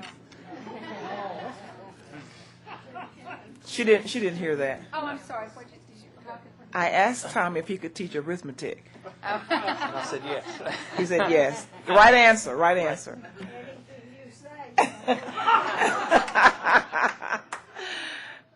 Dr. Eva LeBlanc is now pleased to introduce her new staff member.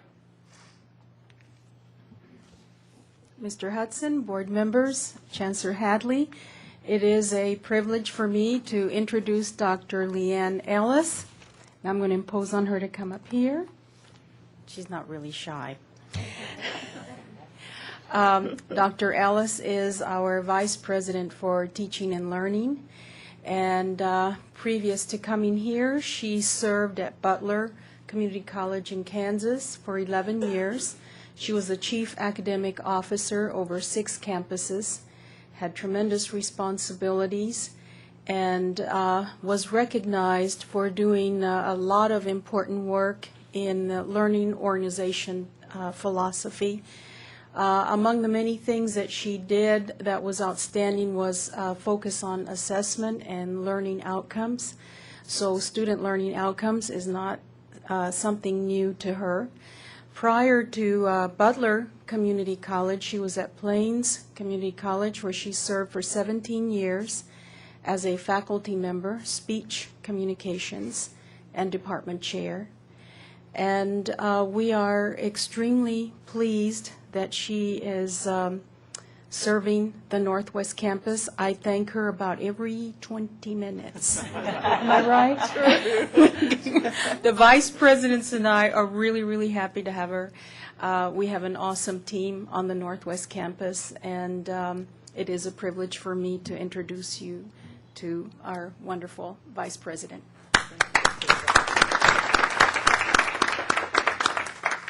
Well, I am very, very happy to be here and to be a part of this broad Tarrant County College family. It has been very welcoming, and it's just a real honor. I feel like I've come home. I am a native Texan, grew up around the Lubbock area, so it feels like home, and my family has welcomed me back. So thank you so much for that opportunity. Thank you.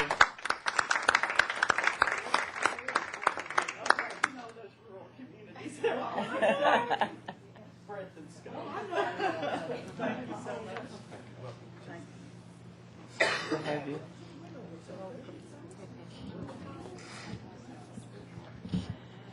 Well, welcome to our 3 new employees who had a very nice indoctrination tonight on their first board meeting. We don't normally stay this long, okay? So you're welcome to come back anytime. The other few things that I want to call to your attention right away, and it's late and I don't want to do too much of this, but the campus accolades that I wanted to, let me find those for you. The Northeast Campus, Dr. Larry Darledge is proud to tell us that he will serve as a presenter for the Clyde Moody Award for Community Leadership. Larry's Mr. HEB out there, and they're always asking him to do all of these great high-profile things, so congratulations, Larry. And he's also very proud that all 27 of the students in the 2010 dental hygiene class passed their national board exams on the first attempt. And that he was recently awarded a renewal grant in cooperation with Texas Woman's University for the purpose of identifying TCC students who are pursuing a bachelor's degree in science to involve them in a bridge program with Texas Woman's University. On our Northwest campus, our student art program was featured on Monday, August 9th in the Fort Worth Star-Telegram. Congratulations to Dr. LeBlanc and her team. And also an NEH grant to conduct research on historical war monuments in small cities.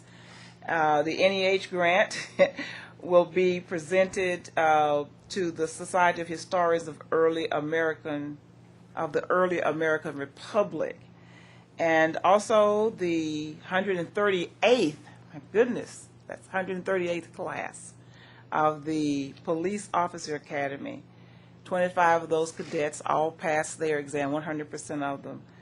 It doesn't say they passed them on the first time ever, but I bet they did. Larry's passed them the first time. Did all yours pass them the first time? 100% of them passed, and that's great. 100%. Okay. And the Fire Training Service Center also graduated 24 cadets, and all 100% of them passed on the first time. Down to South Campus, Dr. Thomas is proud to let you know that we recently received another TRIO Student Support Services grant from the Department of Education in the amount of $290,517 per year for 5 years. So that's over $1 million grant that we received. Congratulations, Dr. Thomas. And that the GED testing program on that campus will receive an overall excellence award at the 2010 State Chief Examiners in Service based on testing program operations for 08 and 09. We're very, very pleased with the outstanding work we do in adult basic education. And we're a great partner of the Tarrant County Literacy Program. They really count on the work that we do. You may recall a few months ago, Gladys Emerson received an award from the North Texas Literacy Coalition. Did I say that right? She happens to be in the audience tonight. Ms. Emerson, did I say that right? That award she received. So TCC is counted on heavily to help with literacy efforts in Tarrant County. On the Southeast campus, you just met the two new people from there. And math student Lynn Wynn won the district competition for the Student Mathematics League of the American Mathematics Association for two-year colleges. He is also tied to win the Southwest Region Top Student title. And TCC is listed as the top school. Congratulations, Judith. Great. And of course, at Trinity River, Dr. Tahita Fulkerson is proud to brag about the extension of an original grant for the Mod Math program with funding between $75,000 and $85,000. We make sure we get the $85,000. And the grant was awarded to Dr. Brian Stewart and Greta Hartwell without their asking for it. Brian, congratulations. Very, very pleased about that. The Mod Math program is going really well. We have great hopes for that.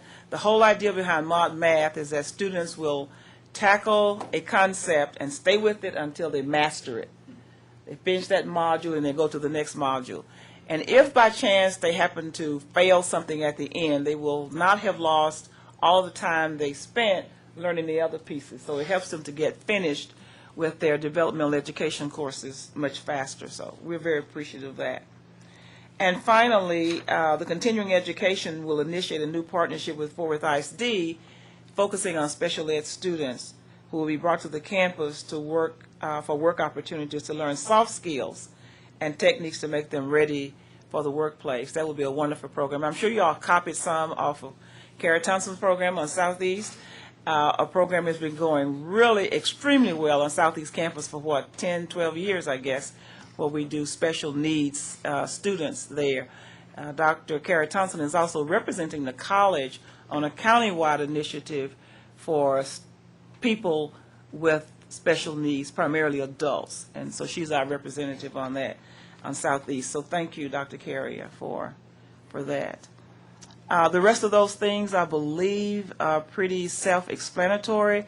I do want to let the board know that I learned a lot when I spent my time at Harvard University this summer. It was a seminar, institute for new presidents and chancellors, and it was absolutely outstanding. I promise that I'm going to be a better employee because I went to that, so you can hold me accountable for that. And the Southern Association of Colleges and Schools Quality Enhancement and Accreditation Conference was also very good. A team of us was there, David Wells, Joy Gates Black, Linda Hines, and a faculty member, Altheria Gaston. And all of us were very diligent while we were there. They worked us the whole while. We learned a lot, and we're all ready to move forward with our accreditation. We're very, very, very tuned into assessment and learning outcomes. And I'm very glad to hear, Alva, that you have a new member of your team who is steeped in student assessments. Our faculty has done an outstanding job in working with assessment, and you're going to hear about some of that at the Chancellor's Breakfast, which moves me into that, by the way. You know, our breakfast is next Thursday, August the 26th at 7:30 a.m. It promises to be a hallelujah time, so you will want to come and be there. Don't miss it. Don't miss it. I'm introducing her. Don't miss Mr. Greenhill's introduction. It's going to be fun. Thank you. And then finally, for Joe McIntosh, I will remind all of you on the board that we still have tickets to the fundraiser for the foundation that is going to be September the 7th, right across the street at the Omni Hotel. You don't have to worry about parking. You just park in the back lot and walk right across the street. And for all of the KELP members and everybody else in the audience, you're welcome to be there. The speaker for the event is going to be the 43rd President of the United States of America, George W. Bush, W as he's called, is going to be the speaker. This is a nonpartisan event. It is not about politics. It's about life in the United States of America. And I think everybody, no matter what your political persuasion is, will enjoy being a part of that. So you're invited to come, and we hope you will be there to support the foundation. That's what it's all about, supporting the foundation, raising money for our students, because all of the money the foundation raises, unless it's specified otherwise, goes for scholarships. So, Mr. Hudson, that concludes my report. Thank you, Ms. Hadley. We have, I'm sorry? Could I have one comment? Sure. I had occasion to use the EMT services this past weekend, and there were three very, very... Turn your mic on. I'm sorry, I had reason to use EMT services this weekend for a family member. And there were three very skilled, very personable young people who were on the ambulance. And as they were leaving, I noticed that one of them had a TCC, Tarrant County College emblem on their sleeve. And so I said, oh, so you went to TCC? And they were like, yes. It was a great program. And then the second one said, yes, actually it's the best program. So I just wanted to give accolades to whoever is responsible for the great training program for EMT. Larry said he'll take it. Very, very good. Mr. Hudson, there's one more thing. There is the schedule of the board meeting dates. Yeah, that was better. Mm-hmm. Yeah, that was Okay, all right, very good. Okay, the schedule of the board meeting dates, we have October 21 as a date, and some of us are going to be gone at that time, so we need to change that, right? And I just lost my display. Let's see if I can get it up here for you. So should we move that forward a week or back a week? Or should I just say that we'll make, I'm sorry? You pick it. 28th? Okay. So we'll change it from October 21 to October 28. Okay. If there's no other business to come before the board, we will adjourn. Thank you.